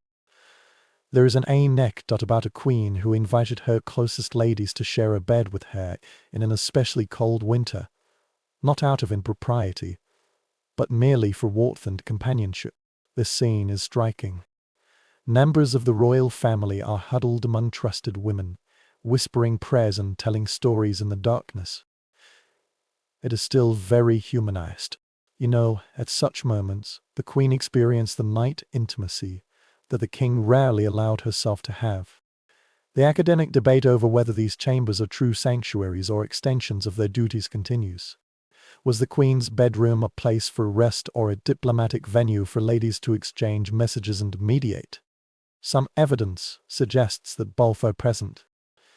This bed became the center for women's influence to radiate outward, shaping politics from behind the embroidered curtains. Now imagine the dawn coming. The queen stood up with the help of her attendants, murmuring prayers with brazen jewels on. The intimacy of the night once again turned into a ritual. Things that seem private are always semi-public. Every movement is observed, recorded or remembered. The bedroom has never been hers alone. It belongs to the power network she represents. You walked quietly back to the corridor, pondering over this paradox. The queen's room was milder, more fragrant and more private, but its political overtone remained undiminished. Within its curtain lies comfort and restraint, emotion and responsibility, privacy and performance. Perhaps in the long winter, it offers a small comfort, a place where a woman can shape her influence range, even if wrapped in the fur of a kingdom. You left the queen's perfume room and found yourself in a smaller side room filled with manuscripts, jars of dried herbs and a faint smell of vinegar. This is not a bedroom, rather. It is the profound influence of medieval medical theories on nightlife. To understand how kings and queens sleep in winter, you must enter a strange world of humor, drafts and remedies, from diet to dreams. These medical frameworks govern everything. One thing repeatedly recorded in medical papers is the belief that cold air is dangerous. Doctors warn that the air at night can seep into the human body, erode body fluids and open the door to diseases. The draft is not just uncomfortable. They are believed to cause imbalances in the blood, fat, black bile and yellow bile systems. For a monarch, his health symbolizes the health of the kingdom. Avoiding such corruption has become an important matter for the state, so the arrangement of the rooms also takes this into account. The bed is far away from the wall to prevent cold from directly invading the body. Drawing the curtains is not only for keeping warm, but also to block the invisible current. The fire was carefully controlled. Loud smoke can clog the lungs. A little flame will cause harmful air to settle down. The conference hall itself is imagined as a body that requires balance and moderation. In 15th century medical literature, a strange prescription was discovered, suggesting placing a few bowls of warm spiced wine beside the bed to purify the air. The rising steam is believed to drive away harmful body fluids. Imagine a servant carefully balancing a steaming bowl of clove-scented liquid beside the monarch's pillow. A strange fragrance filled the room.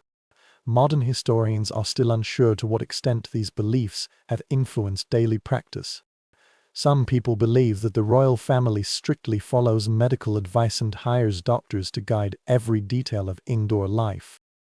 Others, however, believe that the symbolic significance of these prescriptions outweighs their practical significance, and that the waiters are concerned with tangible comforts, such as blankets and furs. Due to the lack of consistent records, the debate continues, making us wonder how much superstition governs actual sleep. Now imagine the emperor getting ready to sleep. A doctor was wandering nearby, suggesting which foods to avoid before lying down, and how much wood should be placed on the fire. Perhaps the king was told to wear socks lined with rabbit fur, while the queen was told to drink warm food with nutmeg flavor. This bed serves as both a clinic and a refuge. Its curtain not only covers the body, but also the carefully planned health and wellness methods. The sensory details are astonishing. The air is filled with the scents of rosemary and thyme, scattered on the floor to prevent spoilage. The steaming fragrant wine by the bedside gave off the delicate fragrance of cloves. The fire rose gently, and its smoke wove through the mist of herbs. You will hear the gentle prayers of the attendees mingled with low medical instructions, a chorus of piety and science, if you can call the humoral theory science. Seems almost comical. Some texts suggest keeping live animals indoors as natural heaters. Little pugs and even hens may be kept beside the bed, and their body temperature is believed to be a way to prevent them from being exposed to the wind. When you think of the queen in a coma and a little chicken dozing off under her bed curtain, gently plucking its feathers in its sleep, you can't help but smile. But behind the humor lies persistent anxiety about the disease. The winter in the Middle Ages was not merely uncomfortable. They are very dangerous.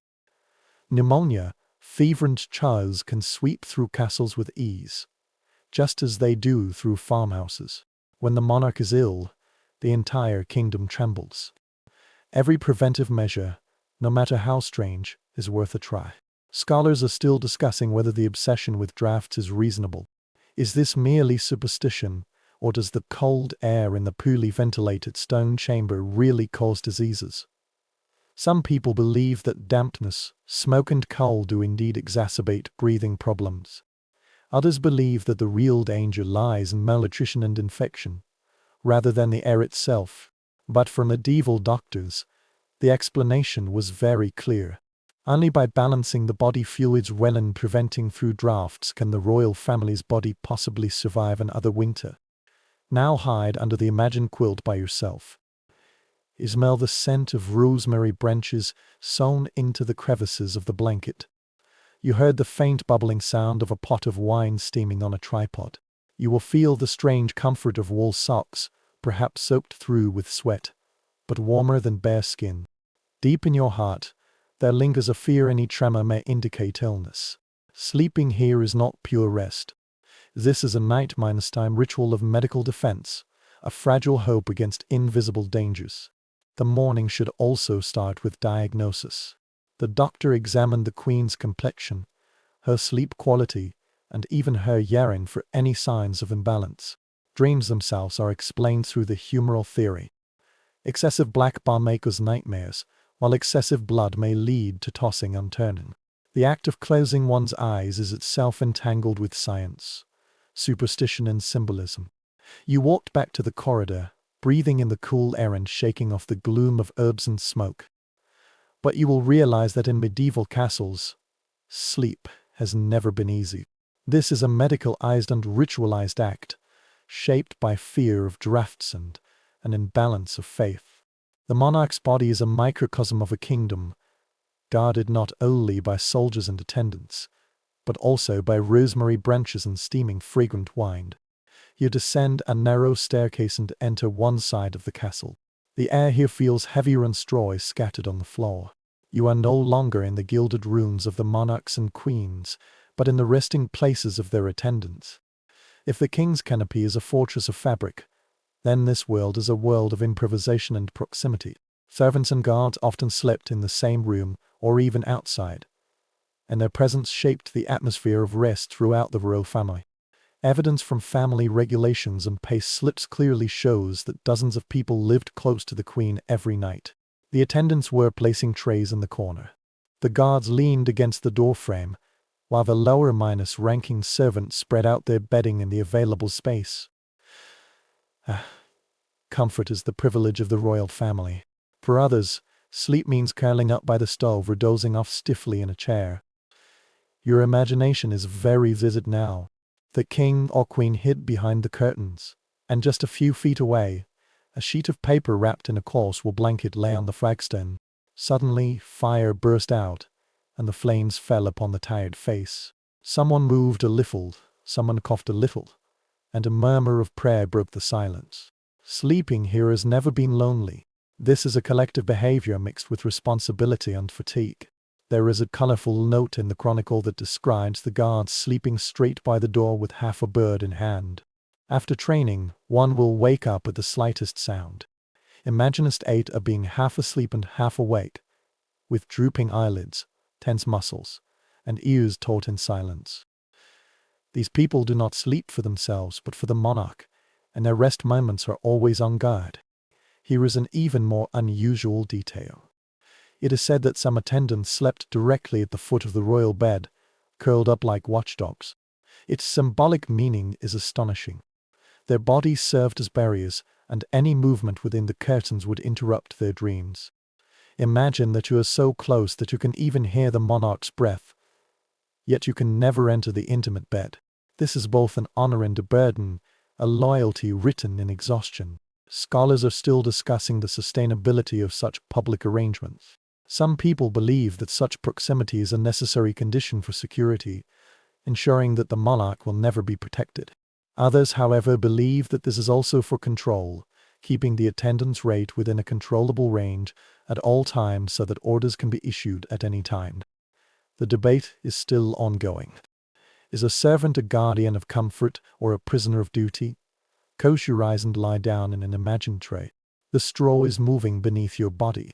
There is a faint smell of smoke on the blanket. The farther you stretch your toes, the less warm the fire becomes. Your stomach is growling because you ate half a meal a few hours ago. Around you, the steady breathing of others fills the room like waves. Most importantly, when the king turns over in his sleep, you will hear the faint gurgling sound of the royal tree canopy. You are close to power, yet far from it. Sensory elements are layered. Scratches on the skin caused by rubbing a coarse cloth. The gravel of the strop oped out from the seam. The pungent smell of smoke will never leave your nose. A weak breeze slipped in through the crack of the door, brushing your face with cold fingers. You pulled the blanket tighter, shivering. But exhaustion pulled you down desperately. Sleeping under such conditions is not for comfort but inevitable. An anecdote from a late medieval court tells of a servant who was sleeping so soundly by the fireplace that he rolled too close and burned his hair. The colleagues' laughter lasted until the morning, but behind the humor was reality. Fatigue is constant and mistakes are inevitable. The servants endured endless labor during the day and intermittent rest at night. There has always been a debate in the academic circle about whether the waiters really hate this arrangement. Some historians believe that they must have envied the monarch's thick fur and longed for warmth, while they trembled in the shadows. Some people also point out that being close to the royal bed also means opportunities, chance encounters, whispers and potential promotions. A servant curled up on the floor might still be dreaming of power. Now imagine the dawn coming. One attendant rose first and woke up the others in a whisper. The tray was rolled up, the blanket was folded, and the fire was coaxed back into place. The queen stretched out behind the curtain, and the attendants were also ready to help her. Public sleep instantly turned into a busy service. The intimacy of the night melts into the layering of the day. You walked out of the room with all these strange feelings of intimacy lingering in your mind. The sleep of the royal family has never been lonely. It was guarded and surrounded by a group of exhausted people. The king and queen might have been wrapped in velvet, but their rest relied on dozens of exhausted attendants curled up on the stone floor. Power always seems to go hand in hand with people. You go up another staircase which spirals tighter and leads to a quieter corner of the castle. Here, the stones feel older and the corridors echo more. You push open a small wooden door and walk into a room filled with sounds rather than visuals. This is the world of a medieval night, an acoustic landscape filled with streams, moans and whispers. When the king and queen were sleeping, the surroundings were not silent but noisy. Even the bravest person would feel uneasy. In countless chronicles, there is such a description the castle has never been quiet. The wooden beam moved as it cooled, emitting a low groan. The wind howled through the arrow slits, making the blinds rustle. The mouse is hiding in the wall. The owl is barking outside. The dog is barking in the yard. The monarch lying in bed. Drawing the curtains, I was still immersed in the disturbing sounds, with hardly any peaceful space. Stop in the middle of the room and imagine. The canopy curtains block the airflow but not the noise. Somewhere above the rafters, you hear the clapping sound of a bird being disturbed from its resting place. In the stairwell outside, a guard coughed, and the sound echoed upwards. A little further away, the clanging sound of the iron chain hitting the gate repeated in the wind, just like the heartbeat of iron. It takes a strong will to sleep here. A strange note appeared in a family record from the 14th century. A queen asked musicians to take turns to play gently in her room at night. The sounds of looting, tapered orders or humming hymns are all meant to drown out the disturbing brook. Imagine that you are not drifting towards silence, but towards a faint melody. A lullaby, not sung for children, but for the monarch who rules the empire. Scholars are still unsure about the effectiveness of these measures. Some people think that the constant noise made by servants or musicians is more disturbing than soothing. Others, however, believe that the familiar soft sounds mask the more worrying sounds of stones and wood. This divergence reveals just how subjective sleep must be. One ruler's consolation may keep another ruler awake all night. Now imagine yourself wrapped in fur with the castle breathing and moaning around you. The curtains blocked your view, making your ears stand up. You can hear the scrapping of bats near the chimney, the cracking of wood in the fire, and the slight rubbing of mice on the stones. Every sound is amplified by the silence. Each one reminds us how fragile a sense of security is when darkness approaches. Strangely enough, some chronicles record that the monarch was awakened by imagined threats, ghosts, demons or assassins summoned in a night chorus. The rustling sound by the bedside might be a servant walking around, but for someone half asleep and half awake, it could be the sound of a knife breaking in. The darkness magnifies fear, and the echoes of the castle in the air, torrents mercilessly nourish the imagination. However, not all noises are unwelcome. Sometimes the children sleep beside their royal parents, and their gentle breathing or murmuring dreams fill the room with warmth. Those present prayed in low voices, and their voices interwove like comforting threads. Sound of fire can calm people down. Its steady rhythm is a safe heartbeat amid an ease. The longer you stay, the more vivid your sensory experience will be. It can smell damp stones and charred wood, but the dominant smell is the sound. A gust of wind slammed the blinds shut. Dogs will bark loudly before they calm down. The woods are groaning again, and a long, low brook makes you move restlessly under the covers. Perhaps you close your eyes tighter, hoping to fall asleep before the fear grows stronger. One story frequently retold in the chronicles is that a king placed a bell rope beside his bed. At the slightest suspicious sound, he would pull the rope and lift all the guards in the castle. You could almost hear the jingling alarm echoing throughout the hall, servants staggering down from the trays and soldiers grasping their weapons. Preventive measures speak for themselves. There is no sound so faint that it cannot be ignored. Modern historians hold different opinions on the extent to which nighttime fear influenced medieval psychology. Some people believe that it has given rise to a superstitious culture in which unexplainable sounds are regarded as coming from ghosts or demons. Others, however, believe that it is merely accepted as a part of life, as a natural backdrop for stone buildings. In any case, the soundscape is very important. Kings and queens, like peasants, sometimes couldn't sleep either. Fear. Now, once again, think from their perspective. You lie quietly wrapped in wool and fur, with your eyes closed and your ears open. Every stream felt magnified. Every whisper is full of possibilities. Shift nearby. Then came the faint clicking sound of the guard's armor as he walked outside. The castle seemed still alive, restless and unwilling to let you fall into peace. When it comes, sleep is light, blurred by echoes and footsteps in dreams. At dawn the sound changed again. The servant moved, the dog barked purposefully, and the bell summoned the whole family to pray. The whispers of the night vanished, replaced by the hustle and bustle of the day. That do you remember that unease, the way shadows speak through sounds? Even the king would feel powerless when facing the creaking wood in the darkness. You return to the corridor, that the echoes of imagination echoing in your ears. You know that the nights in the Middle Ages were ever silent. They are filled with sounds, constantly reminding people that although the castle is grand, it is a fragile thing in the face of darkness. The corridor makes a sharp turn, leading you into another room. The first thing you notice is the door itself. It is thick oak, reinforced with iron hoops and covered with bolts. On the stool beside was a string of heavy keys. You realize that despite fur, curtains and attendants, true security in a medieval bedroom depends on locks and barriers. If a person suspects that danger lurks beyond the threshold, he will never fall asleep easily. From the list of castles and architectural remains, we learn that the royal rooms are equipped with multiple locking systems. The door is reinforced with thick wood, sometimes in double layers, and fixed with iron bars that slide into the brackets on the wall. In some fortresses, the rooms of the king or queen can only be accessed through a series of smaller back rooms, each of which has its own sentry and lock.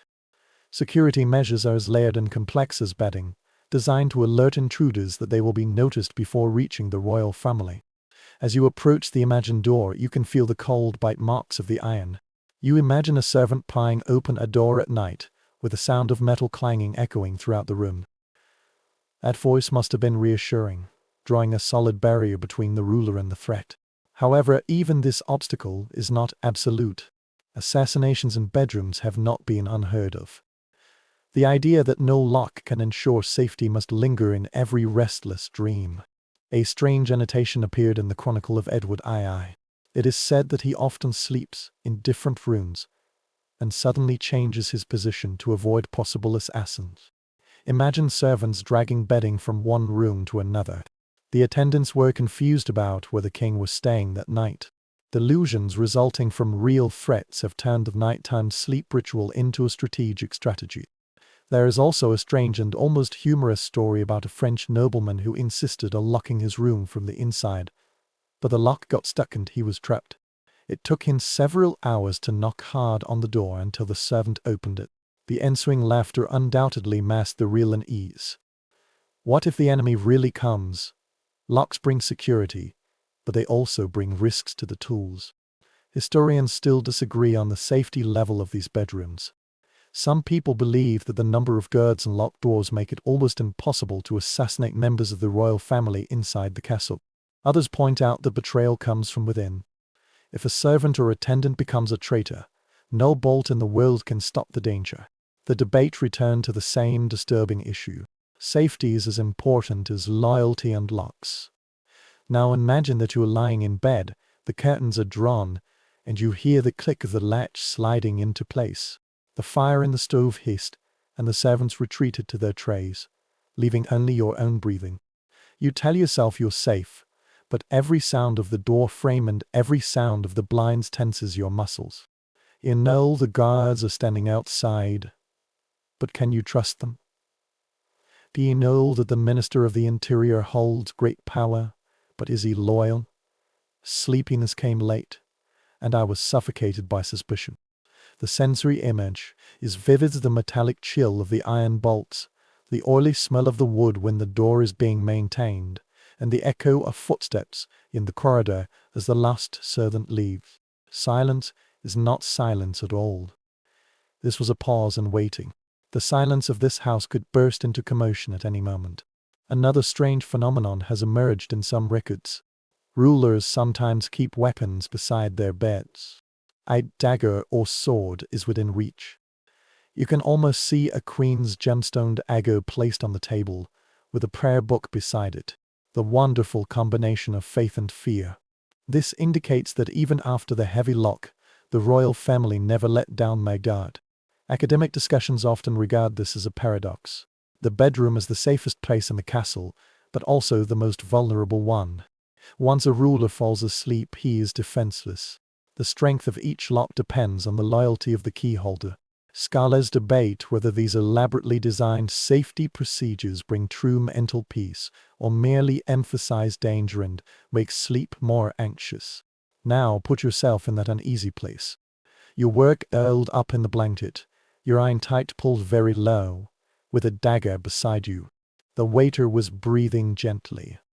Outside the door, a guard moved his body a little, and the chainmail made a faint jingling sound. Every sound was amplified in the darkness: the groans of wood, the hissing of fire, and the clicking of the wind on the blinds. You wait for the danger that will never come until finally exhaustion drags you into an uneasy dream. When dawn breaks, the bolts will be pulled apart with the howling of iron. The waiters queued up to enter.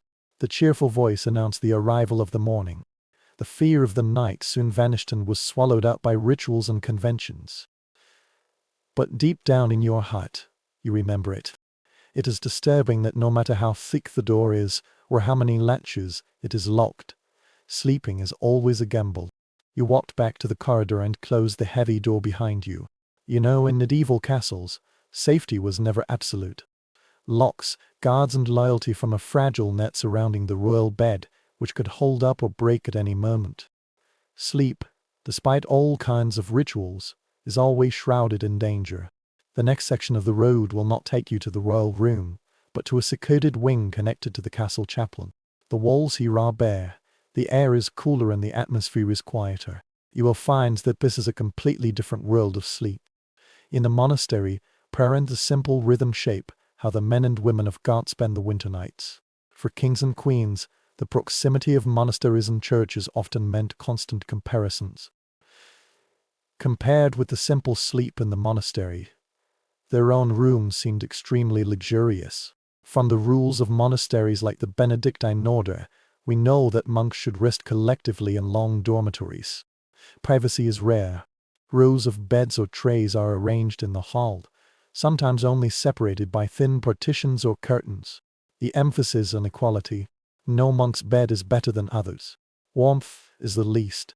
Straw mats, simple wool blankets, and perhaps capes draped over the shoulders minus all these are things that protect them from the cold. You are now stuck in the imagined tomb. There was straw, wax, and the smell of people in the room. The window was narrow and the blinds were creaking in the wind. A candle is burning at the far end, with more symbolic meaning than practical significance.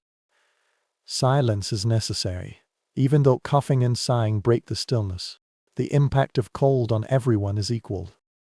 This reminds us that in this life, humidity even extends to sleep.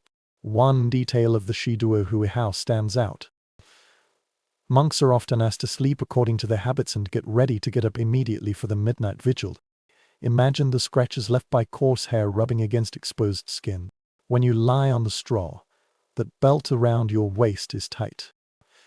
Thumb for its sacrifices for preparation. The body is regarded as a tool for dedication rather than a vessel for luxury. Strangely enough, some nunnery records show that during the cold winter, there were a few additional coverings, such as woolen headscarves or pleated mantelpieces.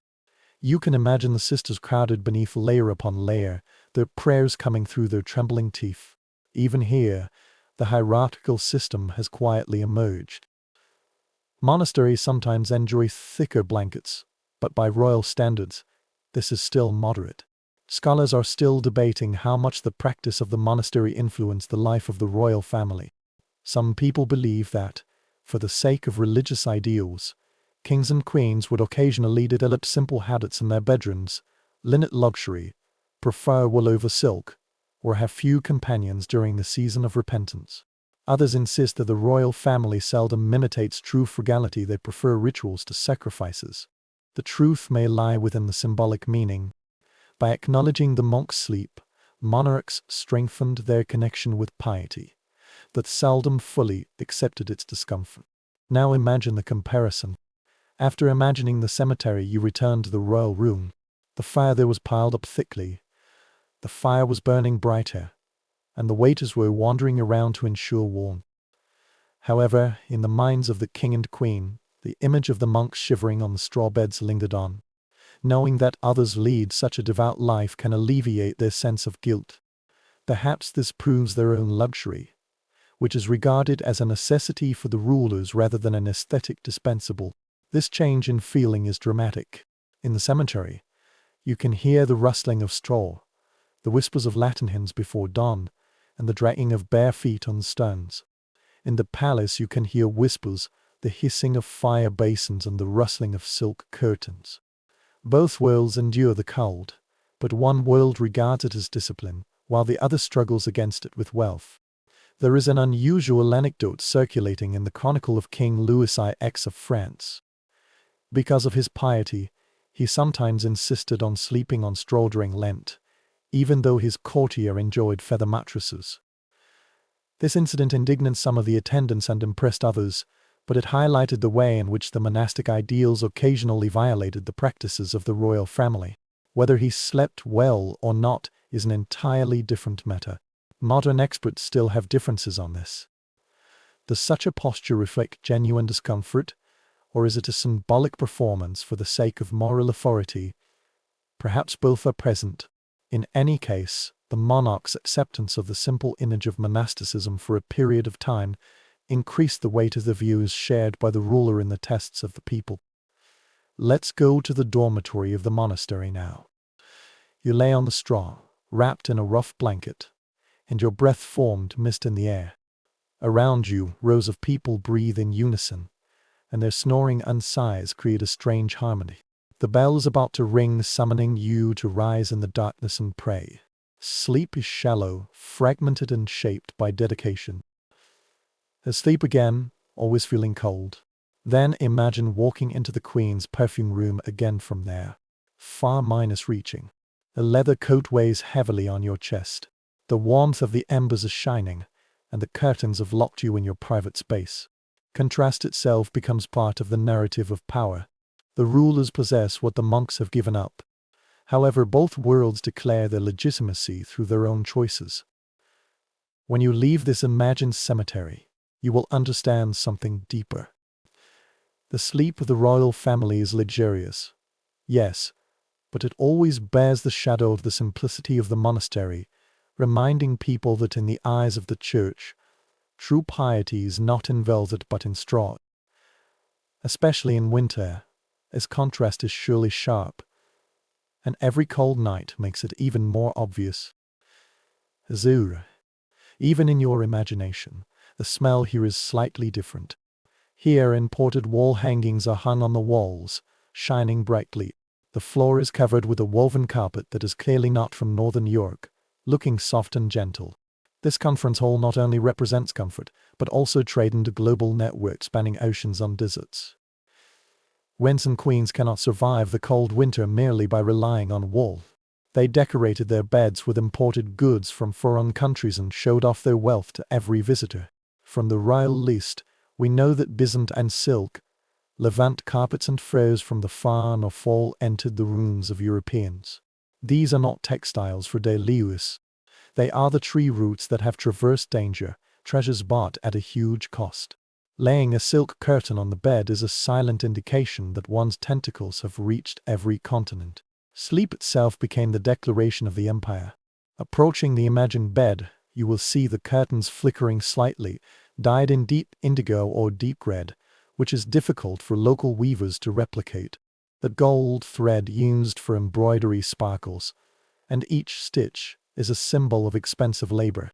Under your feet, the carpet is laid on the stone floor. Its geometric patterns' exotic charm were captivating. Imagine how astonished a visiting nobleman would be when he walks out of the icy cold wind into a room that is not only warm by fire, but also woven with the illusion of a distant land. A strange record mentions that human sculling imported from the northern forests was regarded as an essential item for royal bedding, symbolizing purity and strength. The monarch sometimes lies beneath a group of people. The fur is sewn together so that the person sleeping is wrapped in a garment symbolizing warmth. You can almost feel the silky smoothness beneath your fingertips, although you also want to know about the dozens of small animals needed to produce this luxury item. There is an even stranger side, that although silk would stick to the skin in cold weather, rulers insisted on using silk bed sheets. Imagine crawling into the bed, hoping for warmth, only to find that the fabric inside not only fails to keep you warm, but also makes you feel cold. However, the symbolic significance of silk goes beyond its practicality. It is not for comfort but for grandeur, indicating that the king or queen can afford such magnificent clothing. Experts still have differences of opinion on how wide the actual application scope of these imported products is.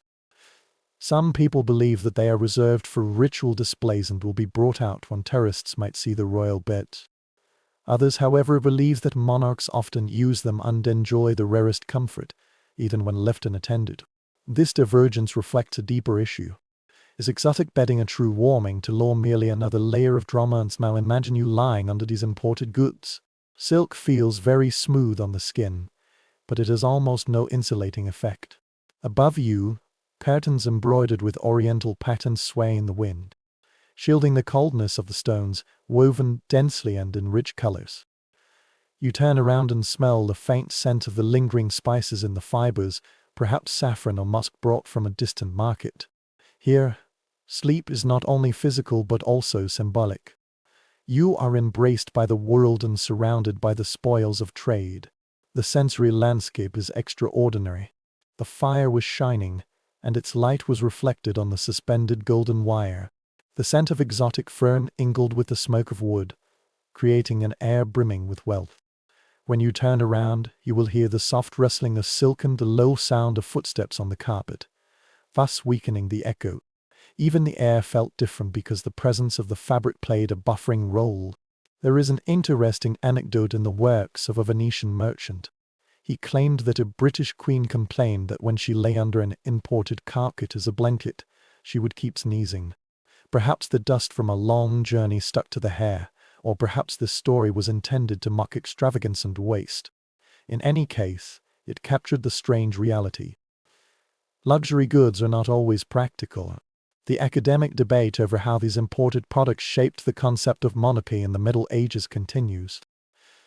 Some people believe that this kind of textile is a kind of soft power and can impress for an ambassador's model stone walls. Others, however, consider this a wasteful indulgence. Moralists have criticized the royal luxury by comparing it to the austerity of monasteries. Both viewpoints are correct. The wealth displayed in the bedroom is both admirable and detestable. Imagine dawn in this entrance room. The waiter drew aside the silk curtains, and the fabric caught the first ray of light like fire. The king stood up and their feet temporarily sank into the soft carpet brought from outside Europe. Every movement is surrounded by reminders of power and influence. Even in the coldest months of winter, this room claims the world itself wraps my body in warmth. You walked away. The faint glow of silken musk lingered in your imagination. You realized that sleep in the Middle Ages was not merely for survival. This is about the scene. The royal bed is the stage for the global wealth show, transforming the cold castle into a display of the empire. You stroll into another room, which feels different from the very beginning. It's not the size of the bed, nor the richness of the curtains, but the blurry objects scattered around. The talisman sewn onto the fabric, the small relic in the ivory box, and the cross carved on the bedpost. Here, sleep has never been merely physiological.